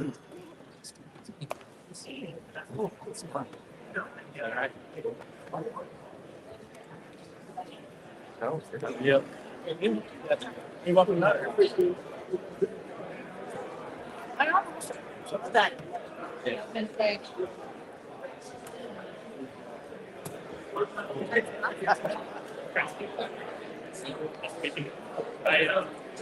I've known Debbie over the years. Actually, I grew up in I'm between Melville and it's big. It's great advice.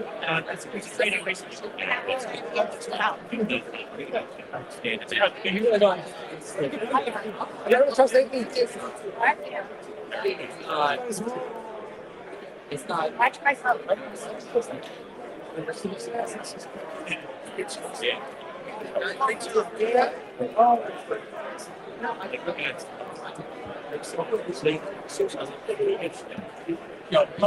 Yeah, so you were I noticed I'm not on the schedule. they have stakeholders in the construction. Yeah, I think it's so bad. I think it's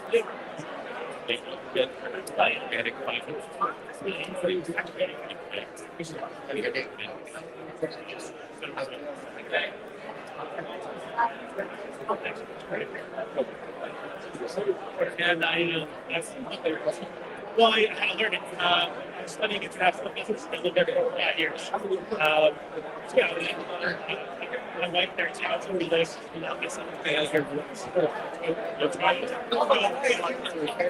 Yeah.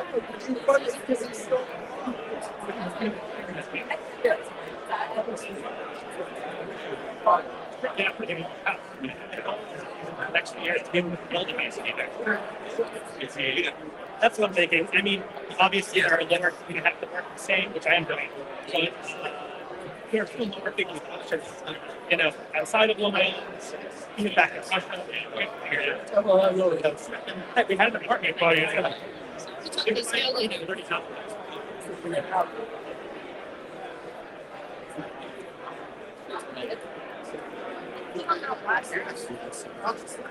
So what brings you guys here today? I'm live streaming, sorry.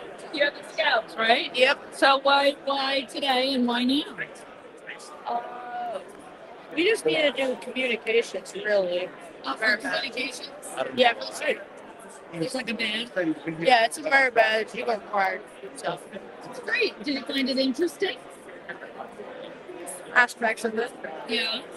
It's important things to think about, even at your age, right? That's the school district. It's half Hollow Hills. Oh, yeah. So it's interesting because So what's your thoughts on what I've heard so far? I think it would benefit us. You do, yeah. Are you like trying to post fun? Excellent. Yeah, that's great.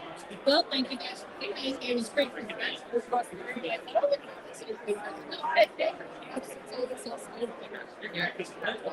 could have 100 units. Anything that provided that great, This particular site, I got people can involve. Yeah.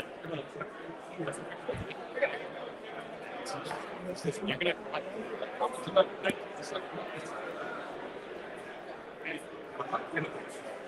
I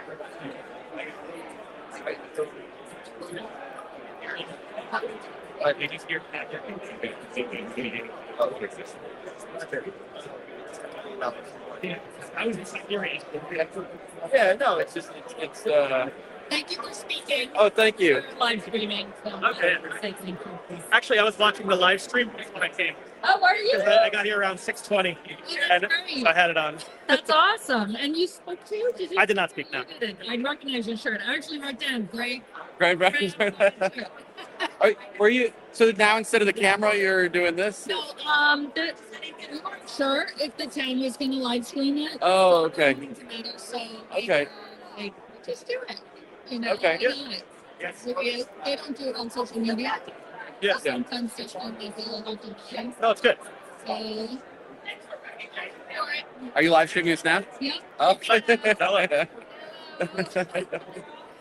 minute break. Yeah. Yeah. 5 minutes is in the 2 minutes. I sit there and like, so yeah, thanks for speaking. It's very important. Yeah. Everybody, Yeah, no, they're talking about the resources, trying to, we want development, but be able to make sure that the resources are able to, it's not a drain on resources, not a drain on the school district, not a drain on, if it requires more services but doesn't contribute more, there's a concern.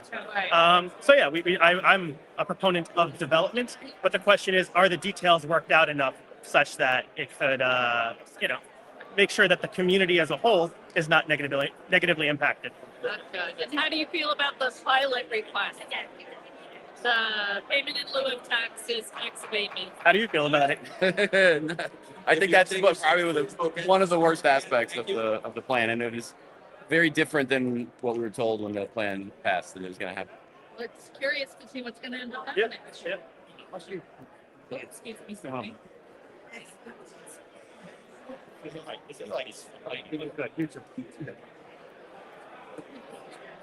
Thanks, guys, for hanging in. That means people.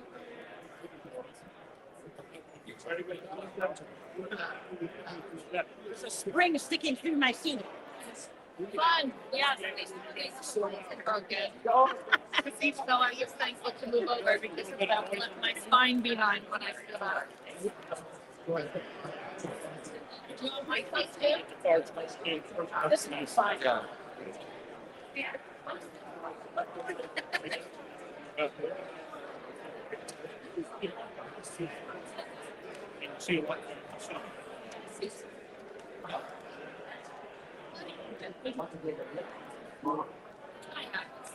I didn't mix back. I think 45 minutes. All right, thank you. We'll call to order and we'll start up again. Is Robert Lamont here? We'll start with Robert Lamont. I didn't see it. Okay. Mike Albinski. Oh, Robert Lamont is here. Followed by Mike Albinski.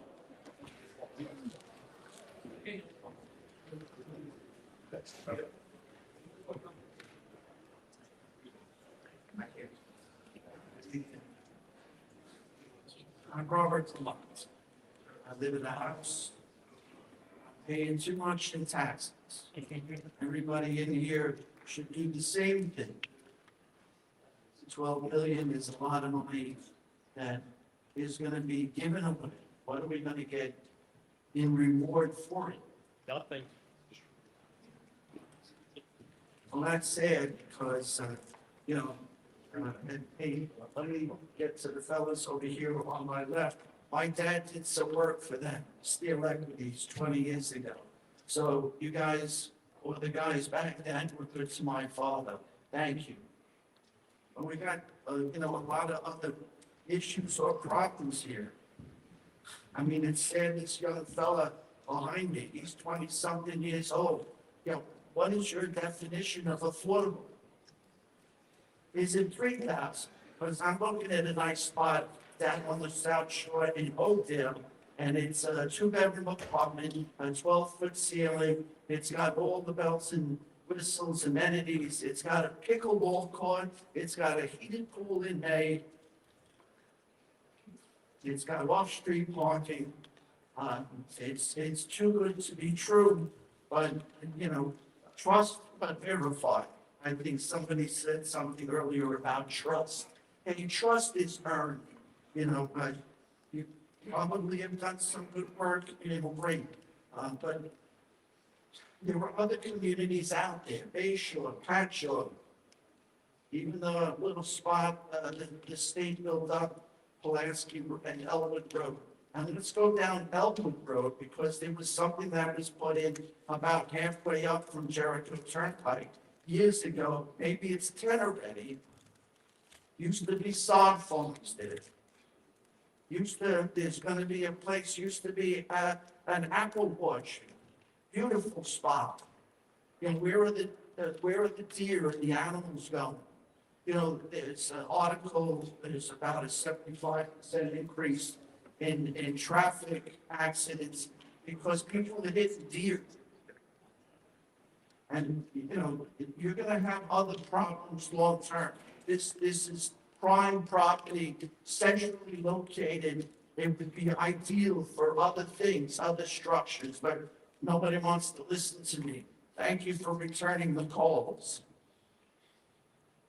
You're going to have a problem a couple of years from now. There are big structures that are trying to get put up on Long Island, upstate New York. Electricity is going to be a problem, whether you want to burn electric, you want gas, you want oil. Some days close here, it could be at $2 a gallon. There's other parts of my story. Thank you for listening. Thank you. Mike Alpinski, followed by Cynthia Clark. I can see that. Yes.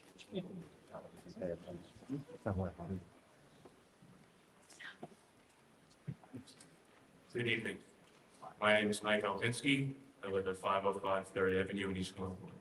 I've been a proud resident of the town of Huntington for over 20 years, and I intend to stay here and continue raising my 3 children. I am a local business owner employing about 30 employees, many of whom live and work in the town of Huntington. This gives me not only a personal connection to this community, but a professional and economic stake in its long-term success. I am here this evening to express my strong support for this proposed project. The Melville area has experienced steady and meaningful growth in recent years, with new business and restaurants contributing to more of a vibrant economical activity in the community. This project represents a continuation of that positive momentum. At the same time, Long Island continues to face significant housing shortage. Developments such as this provide a responsible and necessary solution by utilizing land that has remained underdeveloped while supporting both economic growth and community sustainability. I have also had the opportunity to observe projects previously completed by this developer, and I have been consistently impressed by their attention to detail and their commitment to enhancing the surrounding community. Their transformation of a long-neglected property in Central Islip is a clear example of their ability to deliver thoughtful, high-quality development. Based on that track record, I am confident this project will be executed with the same level of care, professionalism, and respect for the community. I respectfully urge the board to consider the long-term benefits of this project. I respectfully urge the board to consider the long-term benefits this project will bring, not only in addressing housing needs, but in strengthening the local economy and enhancing the character of the Melville area. I strongly support this proposal and encourage its approval. Thank you for your time and consideration. Thank you. Cynthia Clark, followed by Carmine.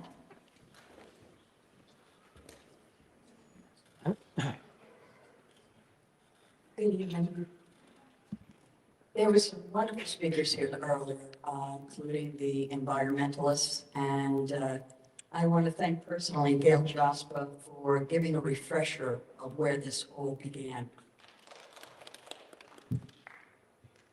The one thing that no one seems to address here is why there is a housing shortage and the problem with the aquifer.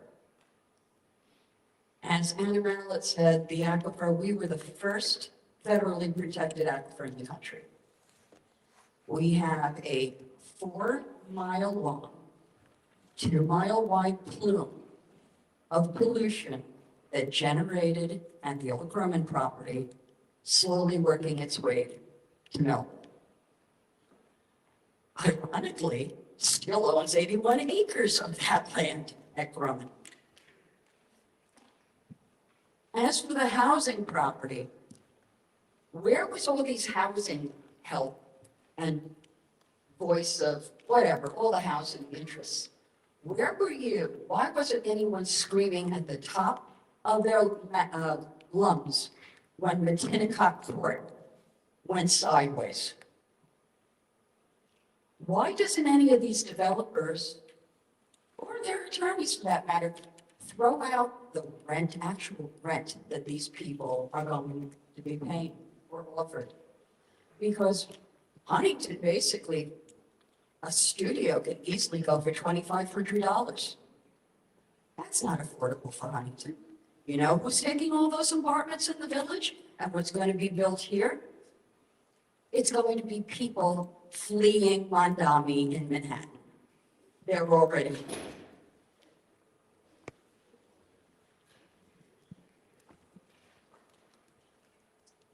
It's,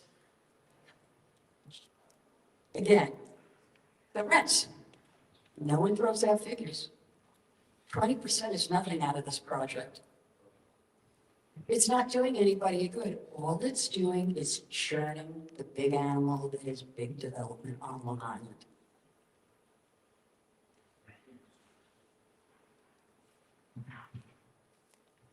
It's time. It's time to stop. Carline, followed by David Leviton.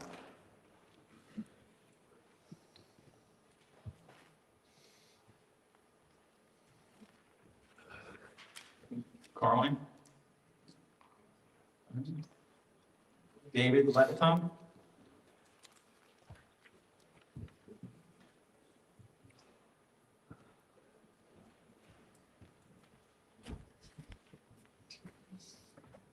Good evening, Supervisor, member of the board. My name is David Leviton. I am at 225 North Holland Road, Melville. I'm a pair of speech like a lot of the people did here today. Some of them were very eloquent, some of them were very passionate. My parents moved here after the war, Levittown, raised 3 children. My brother and sister have since left. I stayed on Long Island, went to Stony Brook University, have 2 children and a grandson. And I'm 42-year community member of the business community. I've worked specifically with Steel Equities. They are phenomenal people. So some of the stuff that I've heard is kind of hits home. But I will tell you this, I'm scared for my daughter, my grandson. They have to leave, and I don't want them to leave. If they want to stay, it's communities like this that'll keep them here. So you have my support. I hope you guys support this too. Thank you. Thank you. Dorothy Luck, followed by Rita Bender.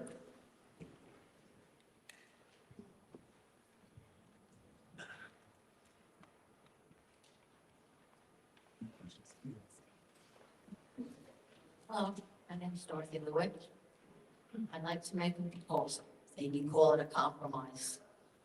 I honestly don't want any more development in Huntington. So many of us moved here from Queens, Nassau County, because we love the open spaces, the peacefulness, and living close to the wildlife.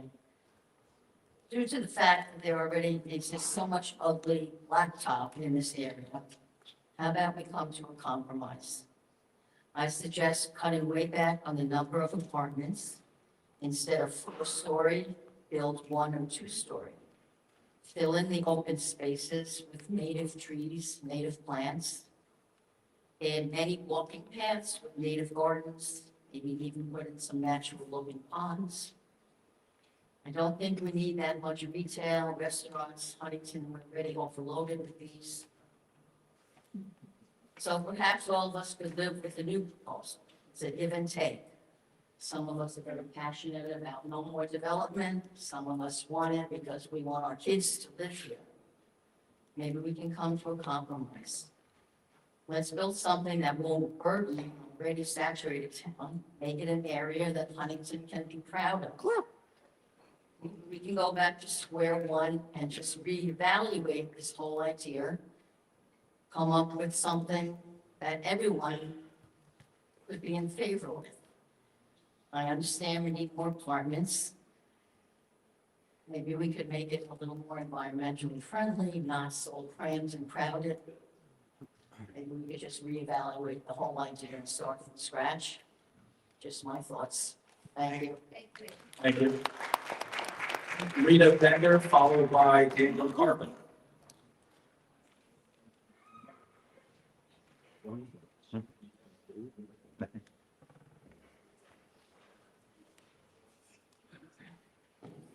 Good evening, Supervisor Smith and the town board. My name is Rita Bender.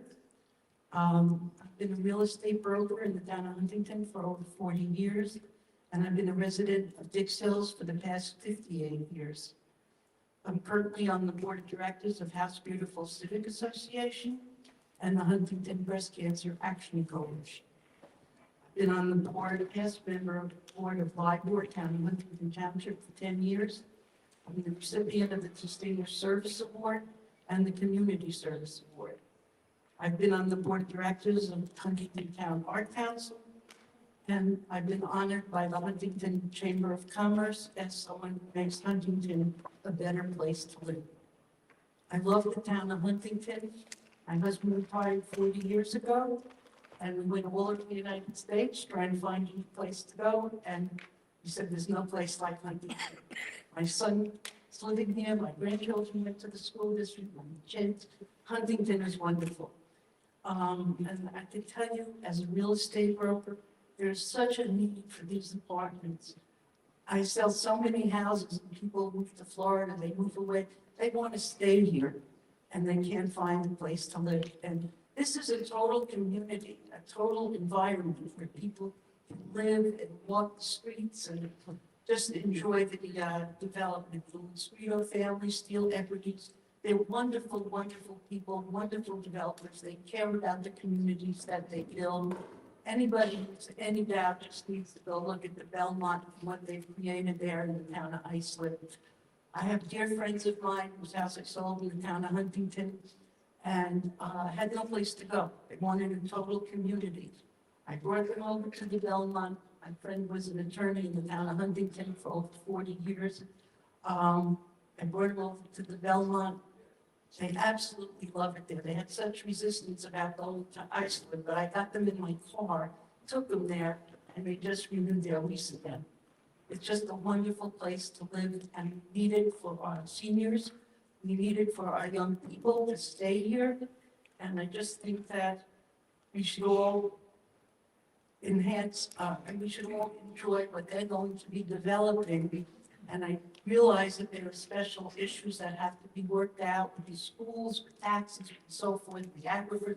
I believe they will all be worked out, and I think this project should go forward. Thank you. Thank you. Daniel Carpenter, followed by David Bloom. Welcome to the Daniel Carpenter Show, direct from Town Hall. Your best value for your tax dollar, paid for and produced by the town of Huntington.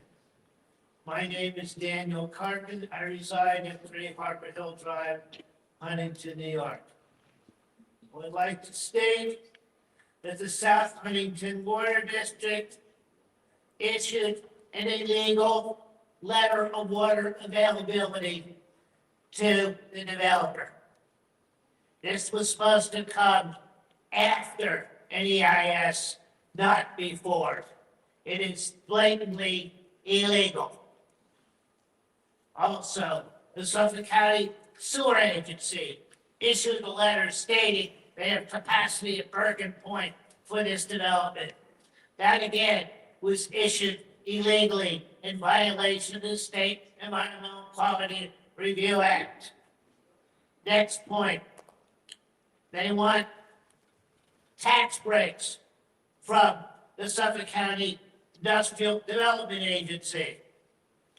They're not doing industrial development here. they're doing residential development.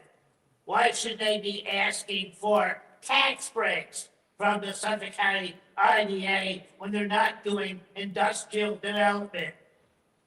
And besides that, the Suffolk County IDA has never in the history of its existence complied with SECRET. Never. The Suffolk County Industrial Development Agency is not an IDA. It is industrial destructive abomination. What needs to be done is to put it out of existence. Rebecca Shannon, can you hear me? We need legislation in Suffolk County Legislature to abolish the Suffolk County IDA so nobody could ever get these tax breaks ever again. As Yogi Berra once said about school, the best thing about it is when it's closed. Thank you. David Bloom, followed by Sean Cassidy. And the turtles got stuck in the traffic jam in Melville and could not come tonight. Yes, the turtles.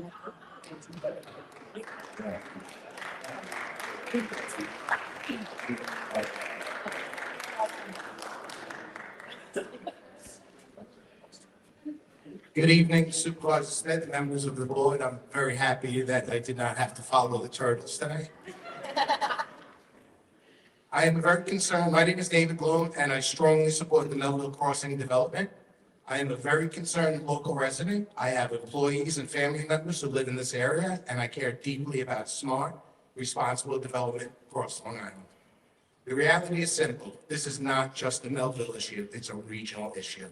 Melville is a major employment hub, but many of our people who work here cannot afford to live here. That is not sustainable for our businesses or for Long Island as a whole. We need housing near jobs, and this project delivers exactly that. It also takes a long neglected, obsolete industrial property and turns it into something productive, attractive, and beneficial to the community. And importantly, this is not new or untested. We've already seen this work in Patchogue, Bayshore, Lindenhurst, Ronkonkoma, Farmingdale, Central Islip, many other communities.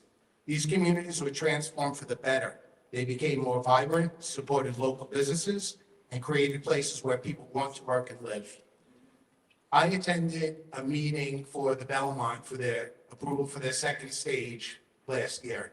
And it was incredible because 3/4 of the people that came up and spoke were residents of the Belmont's first stage and spoke about how these developers created beautiful places for them to live and worked with them to make their communities right. There is no reason Melville shouldn't benefit the same way. This project supports jobs, strengthens the economy, and keeps the next generation here on Long Island. This is the smart, forward-looking development that we should be encouraging. I totally support this, and I urge you to support it. Thank you. Thank you. Sean Cassidy, followed by Lee Pasavia. Sean Cassidy. Thanks.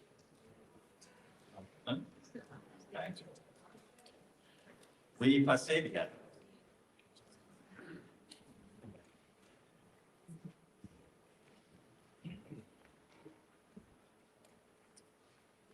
Hi, how are you? Lee Pasavia. I am a 22-year resident in the town of Huntington. I moved here after living in New York City. My wife was a teacher on Long Island, or my future wife, and we moved to Huntington Village because it was the next best thing to the city to have culture and places to eat, a place to walk around downtown and enjoy without having to drive all over the place. One of the things we were concerned about was not being around other young people, and so you want to go to somewhere where you're going to see those other young people and interact with your community. And it doesn't happen as much in suburban Long Island. So after Huntington, we moved to Melville for 10 years. We started raising a family in a new community there. We met a lot of other young people and young families, and it was a great way to form community in a place where otherwise you might not meet your neighbors. We eventually moved to a bigger home. I have 4 children now, all in town of Huntington. going to the school district. It's a wonderful place. I have a senior that's gonna go to college next year, and I'm concerned that when they come home, like other people have said, it might not be a place for them to come and stay. And communities like this, developers like this that are responsible, that are town residents as well, that are receptive to what is appropriately been zoned here. I commend the board on the town center overlay district. It's the right place. It's a lighted area. It's not a beautiful parkland that's being replaced or a forest. This is something that's been underutilized, and it's going to become something beautiful again. And it'll also provide a place where affordable homes will be available, and a community, another community downtown. One of the things when I lived in Melville, the one thing we didn't have, we had people, we had great schools, we had a beautiful community. We didn't have a downtown. We had to drive 20 minutes to get to Huntington Village to go walk around and go to a restaurant. If you drive to a restaurant from there, you have to drive there, you drive home. And now we have an opportunity to walk around and visit some shops, maybe grab an ice cream, have a meal, and be around the other people in the community, and that's what's missing. I think this is a great idea.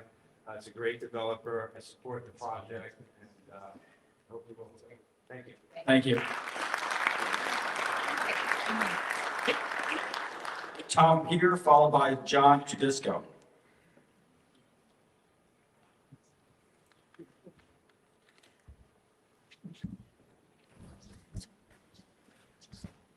Thank you.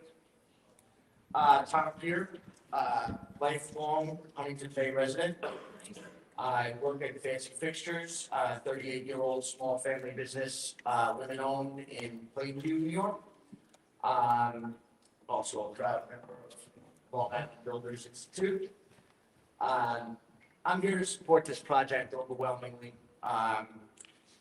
Promotes smart economic growth, keeping jobs here locally, not just construction jobs, but keeps our essential young professional working families, teachers, healthcare workers, and our brave first responders here on Long Island. As evidenced by the Belmont in Islip, Steel Equities has a proven track record of success developing these smart, well-planned projects, creating growth in the right locations that strengthens our communities and our local economy. I look forward to this project being approved and built, and to the possibility of my 2 young adult children, one of which is getting married in 2 months. Hoping I could relocate her somewhere just like that, near me in Huntington. Thank you. Thank you. John Tudisco, followed by Aiden Covington.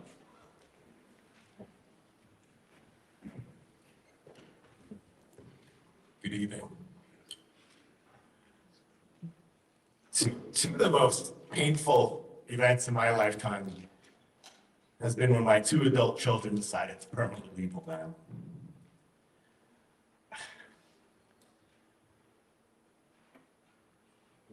It really upsets me. Leaving Long Island was just a better, more affordable fit for them.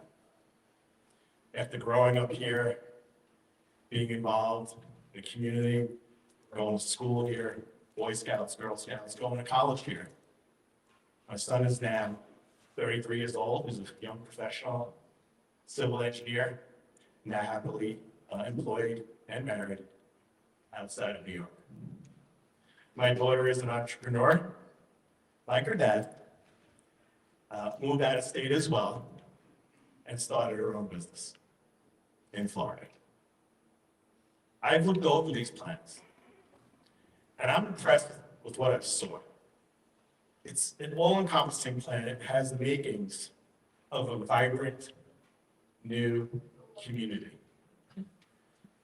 Well, the kids and I get together a few times a year. It's small events, minor events, birthdays, Father's Day.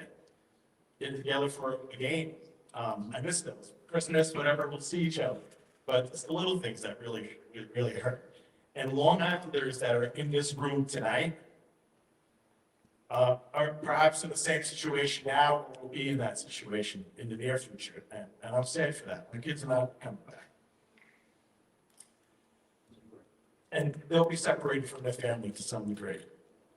So let's do what we can to keep our most precious resource, our educated young adults here on the island.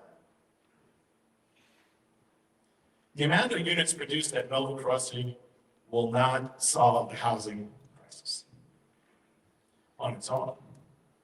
But rejecting it could cause a chilling effect on reputable builders like Steel Equities from even considering other similar, smart, and thoughtful development projects and just simply invest outside the area.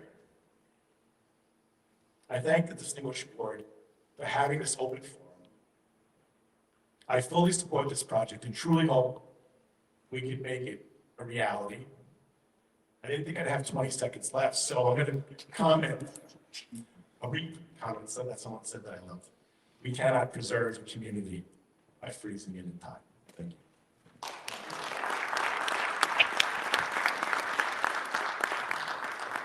Is that from the French philosopher Trout? That lovely lady that's sitting over there. Abe Cuthbertson, followed by Julian Gisbert. Good evening, Supervisor Smith, and the members of the board.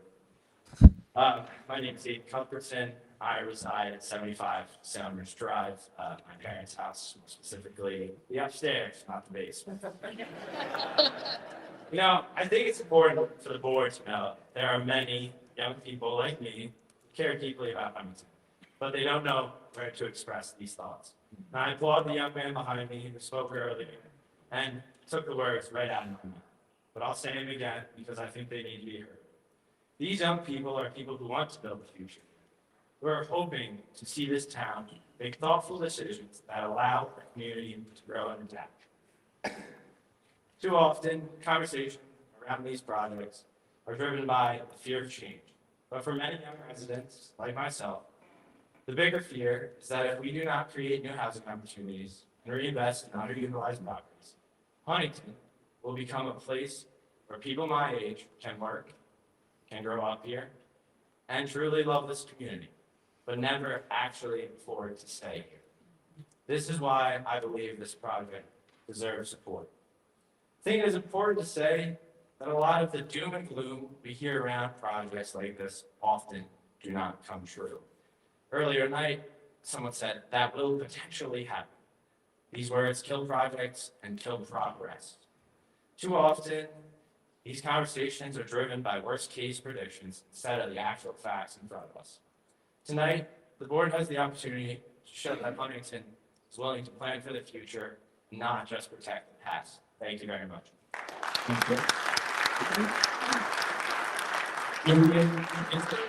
Yes. Followed by Alan Kennemer. Supervisor, Town Board.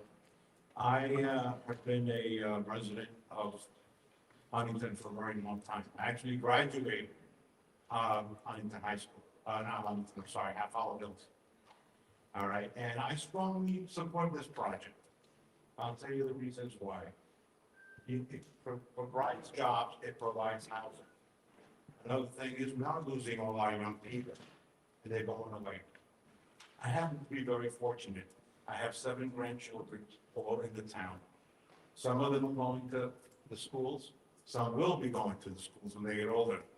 And I'll tell you, I hear horror stories of other grandparents that have kids in all states except going on here, Huntington. It's hard that they have to visit their kids on special occasions, maybe once, twice a year. So, in my opinion, I think this project should go forward.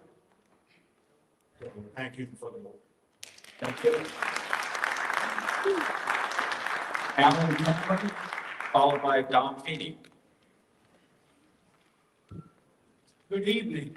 My name is Alan Kennemer. I am not a Huntington resident, but I'm a Long Islander. Everything that we're talking about here tonight concerns all of us, not just Huntington. You know, I'm real concerned about the young people particularly. I have a son who's 24 years old, went to high school in Westbury, went to Farmingdale, graduated, has a job in Plainview, lives in my house, getting ready to get married and has nowhere to go. You know, I love him. He's got to go. You know, we spend the average of $170,000 for each one of our kids, kindergarten to 12th grade.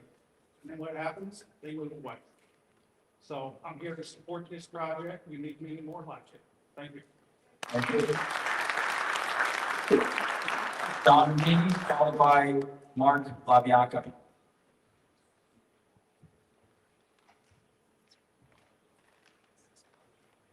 Good evening. That was everyone tonight. I'm here to echo what some of the people have said. I worked my whole career in the drinking water industry. I worked for Dick Sells Water for 40 years. I worked at Suffolk Water Authority, and I will tell you that all of the drinking water studies that I've seen have said specifically that not saltwater intrusion so much as the pumping down the aquifer. And when they treat the water and send it out to the Atlantic Ocean, sooner or later, salt water came in Long Beach and other places, but we're not gonna get that here. What we're gonna get is a deficit, and it's going to not be good for us, because someone said the water table has gone down 25 feet. That's a lot in a short period of time, considering the fact that the aquifers have been there for millions of years. Now, 1,500 apartments doesn't sound like much, but the warehouses that they could build there, if you guys okay Amazon, use little or no water. People are there 24 hours a day, 7 days a week, showers, you know, bathrooms, the whole bit, cooking, all of that uses a lot of water. And the other thing we have to contend is fire protection. That's a major thing that all water companies have to live with. You have to have capacity to deal with fire protection. Now they did, Long Island was called a sole source aquifer, called the 208 study. And it was done by Lee Koppelman. I think you guys all know who he is. And they concluded that this aquifer is already, some of them are already polluted. However, there's still 9 areas that generate most of Long Island's deep water aquifer recharging. As it turns out, proposed Melville apartment overlay sits right on top of them, the Melville West Hills Special Groundwater Protection Area. That was defined by New York State. So right now, the future is in your hands, not mine. So my humble opinion, you want to build something that's not going to tax the water table or not going to tax the aquifer any more than we already do. That's about all I have to say about that as far as I'm concerned. So, Thank you. Mark Labiaca, followed by Kenny Minorini.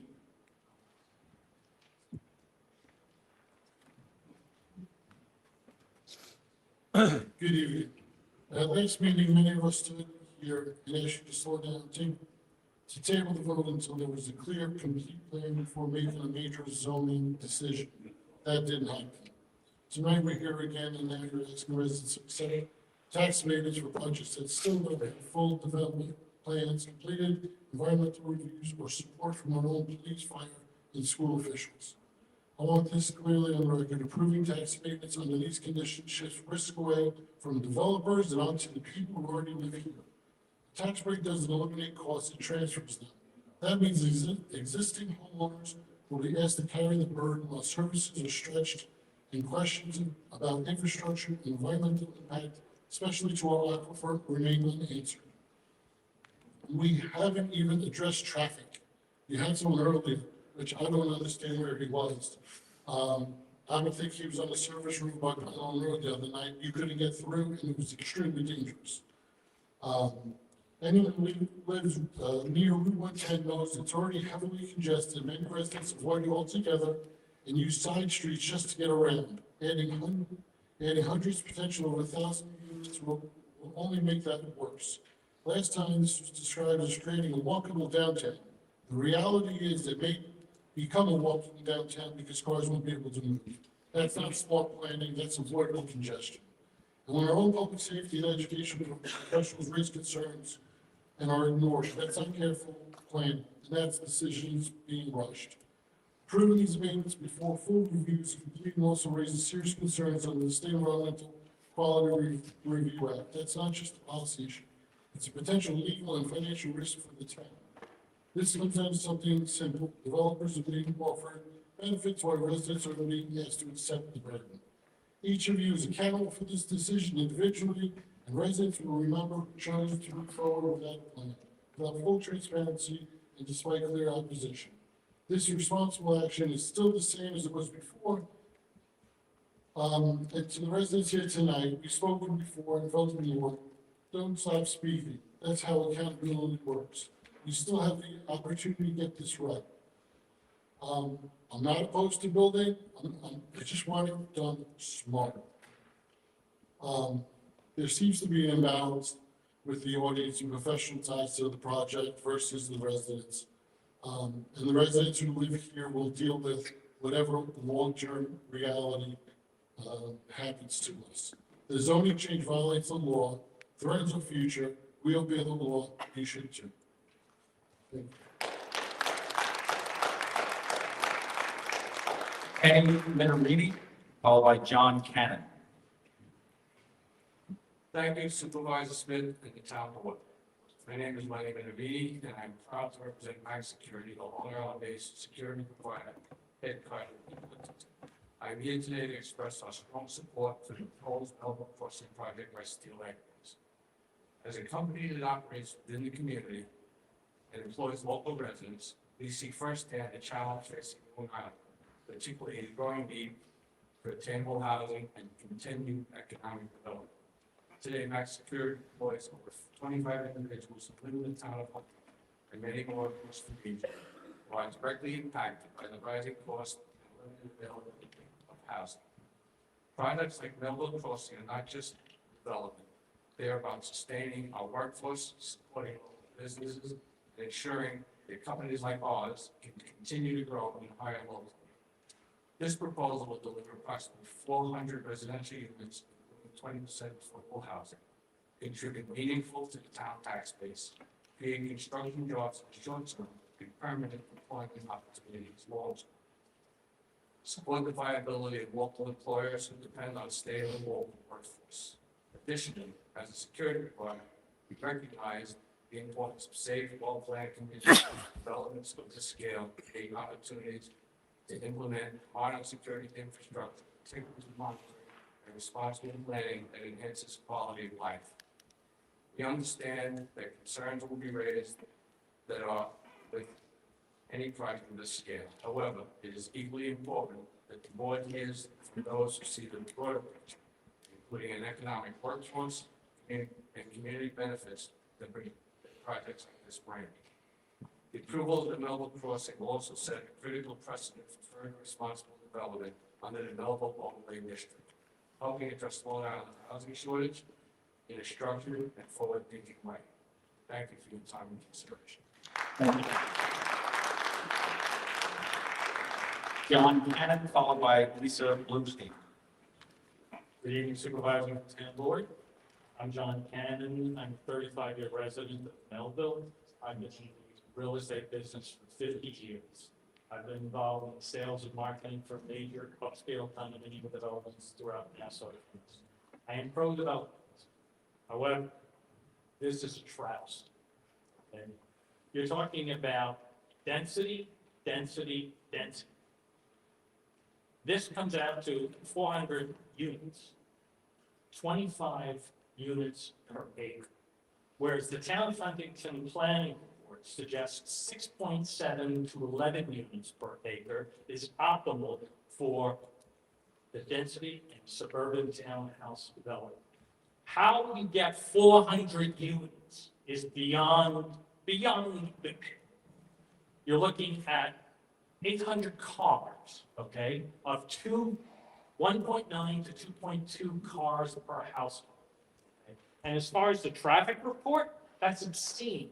The guy must have been blind looking at the traffic, okay, looking at 800 cars, all right? Do you understand what that's going to do across the entire area? It's impossible to drive there now, okay? In addition, you're looking at 0.25 children per unit. That translates to about 100 children in this development, okay? That has to be accounted for with the school district. And the fact that the school district maintains a neutral posture, that is also unacceptable, okay? You're talking about giveaways. You're talking about giving tax abatements to the developer, okay? There should be no more than 100 units here. Yes, there are requirements for housing on Long Island, but certainly not 400 units in this. You're shoehorning in 400 units into a little development. 100 units is more than sufficient. Make them condominium units. Make them pay taxes, okay? We should not be paying the taxes for this subsidized development. It's obscene. Where's the community involvement in this? What are we getting in exchange? There's nothing in this for Melville residents. Nothing, okay? We're not getting a sewage treatment facility. We're not getting any contribution towards a new school. We're not getting any contribution towards anything. We're getting abatements, which means we pay the taxes. Unacceptable. I say that this has to be totally reevaluated. I think the community is against this kind of intense development, and it needs to be 100 units and no more. Okay? That's the bottom line. Lisa Blinsky, followed by Eric Alexander.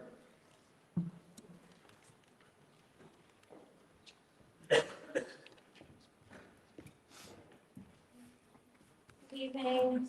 I'm Lisa Lipstein. I live in Maxess. I am a Melville resident. I'm also a graduate of Melville, as are my 3 children. We've heard many mixed stories here from people who live in our neighborhood and who are here to support the development. Of course, we appreciate the well planned out proposal that you've given us. This looks great. I don't see the live, work, play that you are describing. But I'm not even going to speak to that. I'm only speaking to the fact that as a Half Hollow Hills resident, with other Half Hollow Hills residents, that this is going to negatively impact our school district. And in addition, we are here to say that we're opposed to tax abatements and pilots.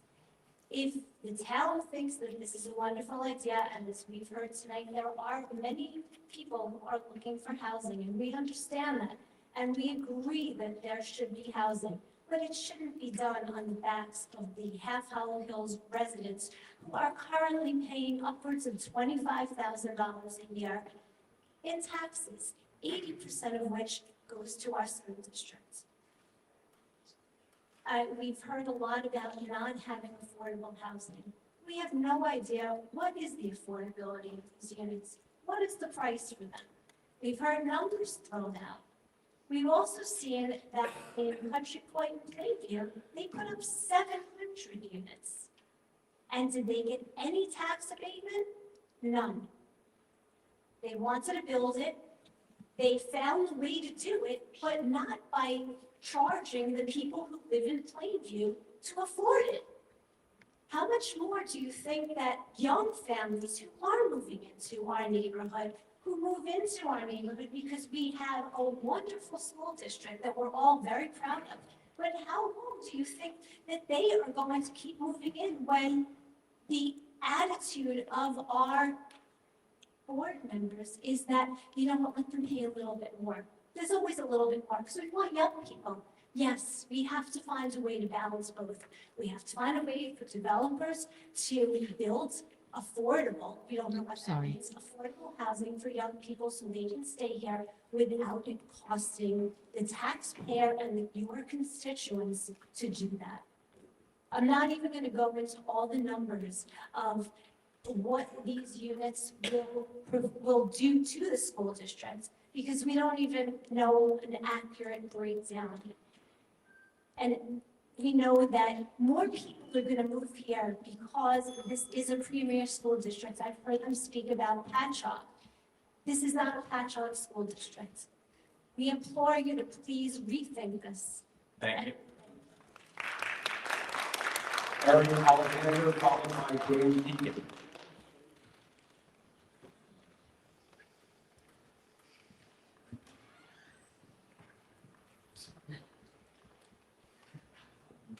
Board, Eric Alexander, Vice Division of Island, at the town of Huntington resident. I don't live in the Melville Hills area, so we reached out to close to 50 property owners, residents, and some business owners in Melville. We got some feedback, and I wanted to, on this proposal and the overall plan, listing the years, setting the sort of lay up. I just wanted to get into, Alyssa Kyle spoke from our team, spoke about the school kid issue, school children issue, which is a serious issue, right? And you hear the words of the concerns about the school district.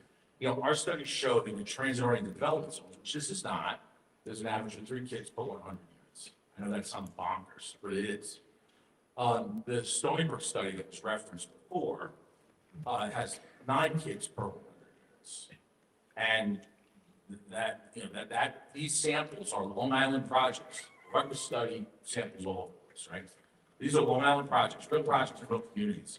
So the school district impact, while phenomenal school district, and maybe the numbers will be a little higher, but we don't believe the impact is to the degree that that has been sent around. So that needs to be studied, analyzed, and gotten right. So school district may hold. Totally agree with that. We heard concerns about too much. Some people said too much retail. Some people said too little retail. Getting retail right now in this climate of Amazon is really hard all over. We totally understand that.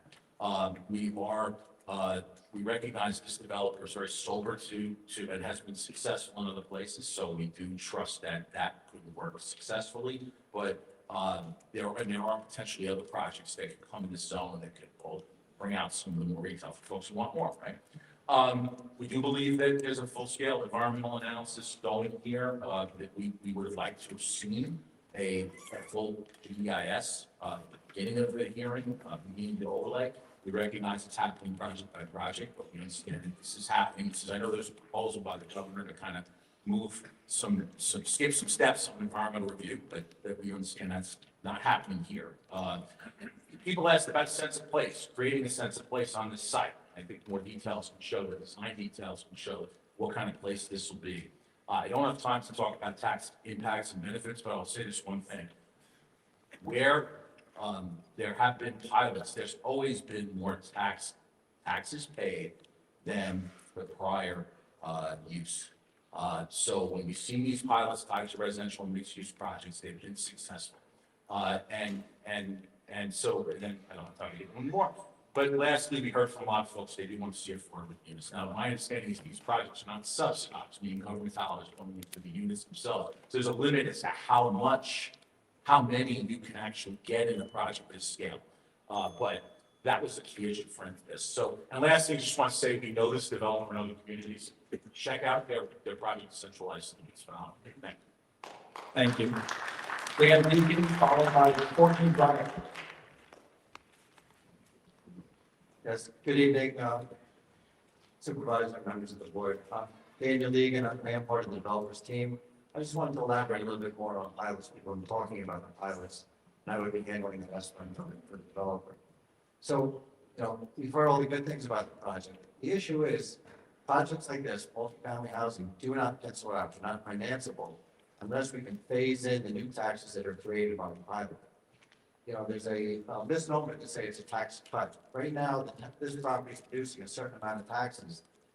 This development, even with the pilot, would be $10 million to the positive, at least to the affected tax jurisdictions.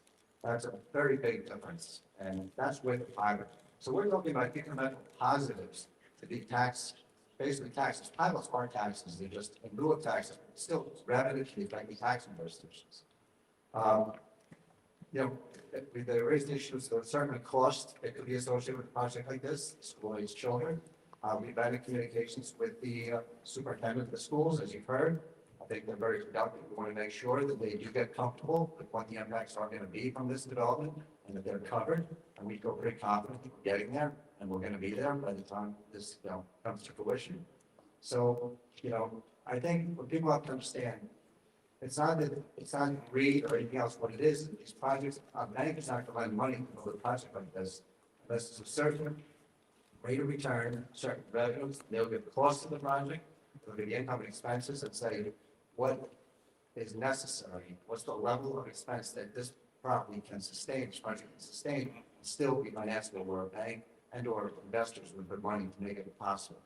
Without the pilot, project like this is not even happen because it's not going to be feasible. It's not going to pass about. So I just want to clear that up. Right. Thank you.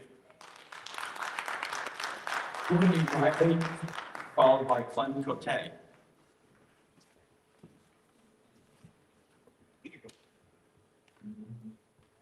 So I'm also part of the development team from PHP Engineering. Just wanted to clarify a couple items that were said previously. The planning department has done a preliminary review of the plans. On February 6th, they issued a couple statements. The project appears to be completely compliant with the zoning and required no variances. The project provides all required parking on site and is required by code. Making the street parking spaces is a community benefit. There are no large parking lots. This places parking closer to the intended destinations and provides more of an attractive appearance. It's also associated with many different types of buildings rather than just one or two large footprints. The proposal includes a diverse array of commercial spaces as well as ownership, rented houses, including studios, one bedrooms as well. The variety of uses meets the MTC COD commercial to residential requirements. The preliminary renderings shown in the environmental assessment are acceptable and is demonstrated compatible with the town's aesthetic objectives and the town's health. And they just request some additional renderings. The applicant wants to reach an agreement with the Suffolk County DPW as far as modifying the existing sewer connection, as the property does have an existing sewer connection.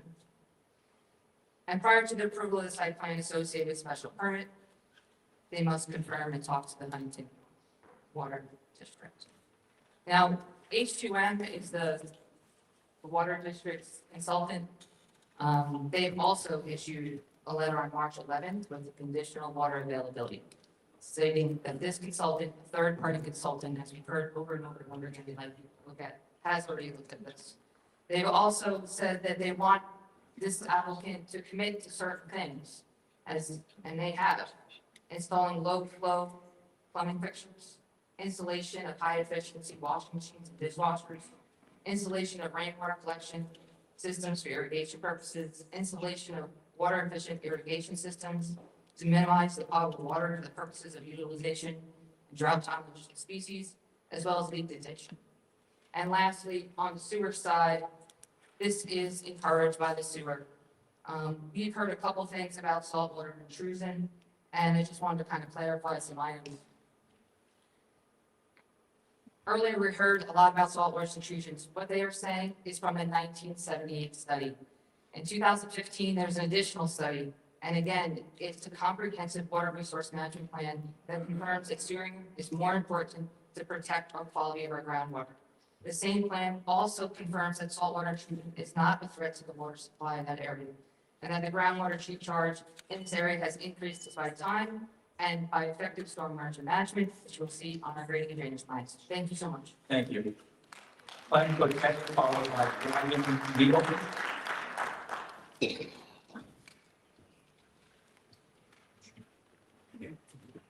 evening, everyone. My name is Clem Cote. I am a 46-year resident of the town of Huntington. Full disclosure, I am a member of Huntington's Zoning Board of Appeals.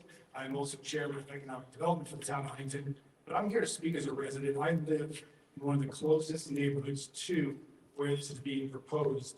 I have kids that go through the district. I went through Half Hollow Hills. I remember when the enrollment was like around 11,000 people when I went there. It's about 6,500 currently.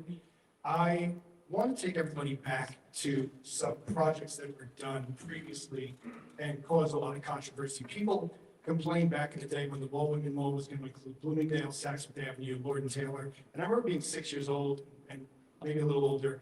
And I looked around as I walked through the mall. I said, who remembers this mall really didn't look that good? And the parking lot was empty all the way to the street for the most part. People complained traffic was going to become a nightmare. Look, traffic's going to increase the more people come out here, period. But I think what we have as a final product is way nicer than anything we ever did have. The shops are successful. The cars are pretty much to Route 110. The restaurants seem to be thriving. I also remember when I started my real estate career, my previous employer said, I want you to get out and I want you to canvass every road on Long Island. So I parked my car at the Queens border, walked around, came back down the other side of the block, moved my car from pretty much the Queens border to Montauk. And I got to experience a lot of villages and a lot of townships, and most of them are very old. They weren't built with current codes, they weren't built with current standards, current parking ratios, current septic systems, or sewer discharge. So I remember walking around Patchogue, and this is about 20 years ago, and I walked into a shop and I was talking to the owner, trying to figure out who owned the building, and the guy goes, it's getting dark, you probably should get out of here. And I was kind of stunned by that because I didn't really understand what he meant. And what they were talking about was, there's a few things that kill real estate, time and crime. What I mean by that is that real estate is like the extension of the human body. If you do not improve it, you do not rehab it, you do not fix it, you do not redevelop it, reinvent it, it decays. It doesn't just sit there in a pristine box. Tri-Tech Development comes in as a former office developer and decides to make a shift to multifamily residential retail. And they single-handedly transformed Patchogue Village into something that we will drive from here 45 minutes ago, hang out in, and not flee when it gets dark. These projects, like Farmingdale, to earlier Bartone built a fantastic multifamily mixed-use complex where you walked around the streets during the middle of the day, there was nothing going on. And now you walk through, you can't get a parking spot anyway. That's why we need something like this in Melville. My family doesn't want to have to drive to Huntington or down to Farmingdale. This property is the perfect storm. It doesn't affect any residents within a 1 mile radius. And I think that I just got back from a trip, I'll go real quick, from Boca Raton, sat in Meisner Park with an old colleague of mine having dinner. And we sat there looking around, appreciating everything that was going on. I said, what's it like here? He goes, this is every night. This is what we need up here. This is, their buildings on a rainy day look better than most of ours do on a sunny day. That's the reason. Thank you. Gavin Newman, followed by Mike Florio.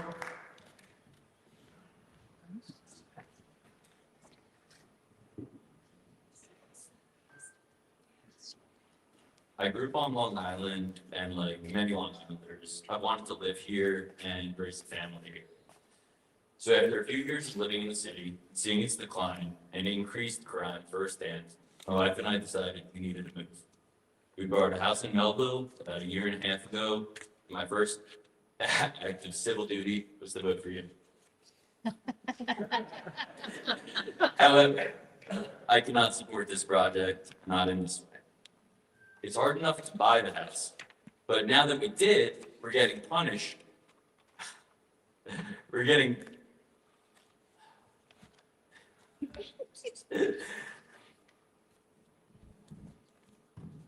punished by having to pay to cover the taxes that this project's gonna incur. If I wanted to build a basement apartment, would I get a tax abatement for that? The answer is no, because it's illegal to have a basement apartment.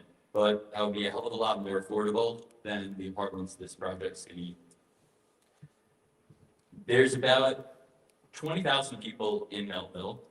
I assume we've all driven on 110 and moved at snail's space. Now imagine that being 20% less. Now the 400 units aren't going to do that, but the 400 units certainly won't do that, but the 1,500 certainly would. I can't imagine trying to find parking at Costco to be any easier, or the lines at Costco to be any easier. How does this impact the traffic on the LIE? It's going to turn into something that might resemble exit 31 on the BQ88. Yeah, if you're familiar with that, it's hard. This affects more than just Melville. We've all had fond memories of Long Island, but at what point does it become unrecognizable from what the town, at what point does it become unrecognizable? At what point does the town of Huntington start to look like Manhattan? People want a pipe dream that no longer mirrors reality. Low-cost rent and a bunch of space. Here's a hard pill to swallow. Just because we have fond memories and great nostalgia of Long Island doesn't mean that I or anyone my age is entitled to living here. The infrastructure simply does not support it. If I don't want my country having a harsh population increase overnight, why would I want the same for my town? At the minimum, please implore a third-party study on the impacts this will have on our infrastructure, grid, and traffic, and please additionally consider the tax implications this will have for your constituents. Mike Florio, followed by Kevin Polka. Good evening, Supervisor, members of the board, Mike Florio, resident of the town of Huntington, also the CEO of the Long Island Builders Institute. I want to say, we're at a culmination here. This has been a long process for many, many years before it was the Melville employment corridor, whatever we had. We've been through, I can't remember how many countless hearings on this overlay. It was 5, something like that. But we're here with an actual project to look at. I mean, we've heard all the great things about what this would do. The thing I hear constantly is the need for housing. All right, I have residents that come up looking for very good affordable housing. The median home price in this area keeps going through. Every time you go to the paper, you see every month it goes up and up. It's largely unaffordable because we just don't have enough of the supply. This project, I've heard the developers here and their reputation, I would echo what's been said, go to centralized, take time. It's beautiful. I think something half as good as that here in Melville. I can take it in a second. Personally, I'm in my friends group now, my colleagues. I'm at a point where my kids are getting older, starting to go off to college, and they're going off to college. And we're thinking, are they going to be able to come back? I'm lucky enough that I afforded that opportunity to go up there on Long Island. Most of my family's here, but I have people that have gone on to other places. I'm starting to think now is begin this process with my daughter. In a few years, am I going to see her back? And she can have an opportunity here. We need developments like this. We need places like this for the young people to come, and even for the old people that that don't want to maintain the house anymore. That live in Dixville, Melville, that want to spawn and get a 1-bedroom or a 2-bedroom. Don't want to do the lawn and worry about the pool and stuff. They need a place to go to stay and be with their family. So that is why this is so important. There's been so much talk about the schools tonight, but think about it. We pride ourselves on our education here, and we're willing to spend and pay premium for that. But if we're educating our kids at some of the best schools in the country, and we're sending them off, and we're helping Nashville and Charleston and Charlotte, with their economic development there, what are we really doing here? We need to maintain our youth, to continue to grow, and that's why a new project like this, I fully support it. Thank you for your attention. Kevin Polka.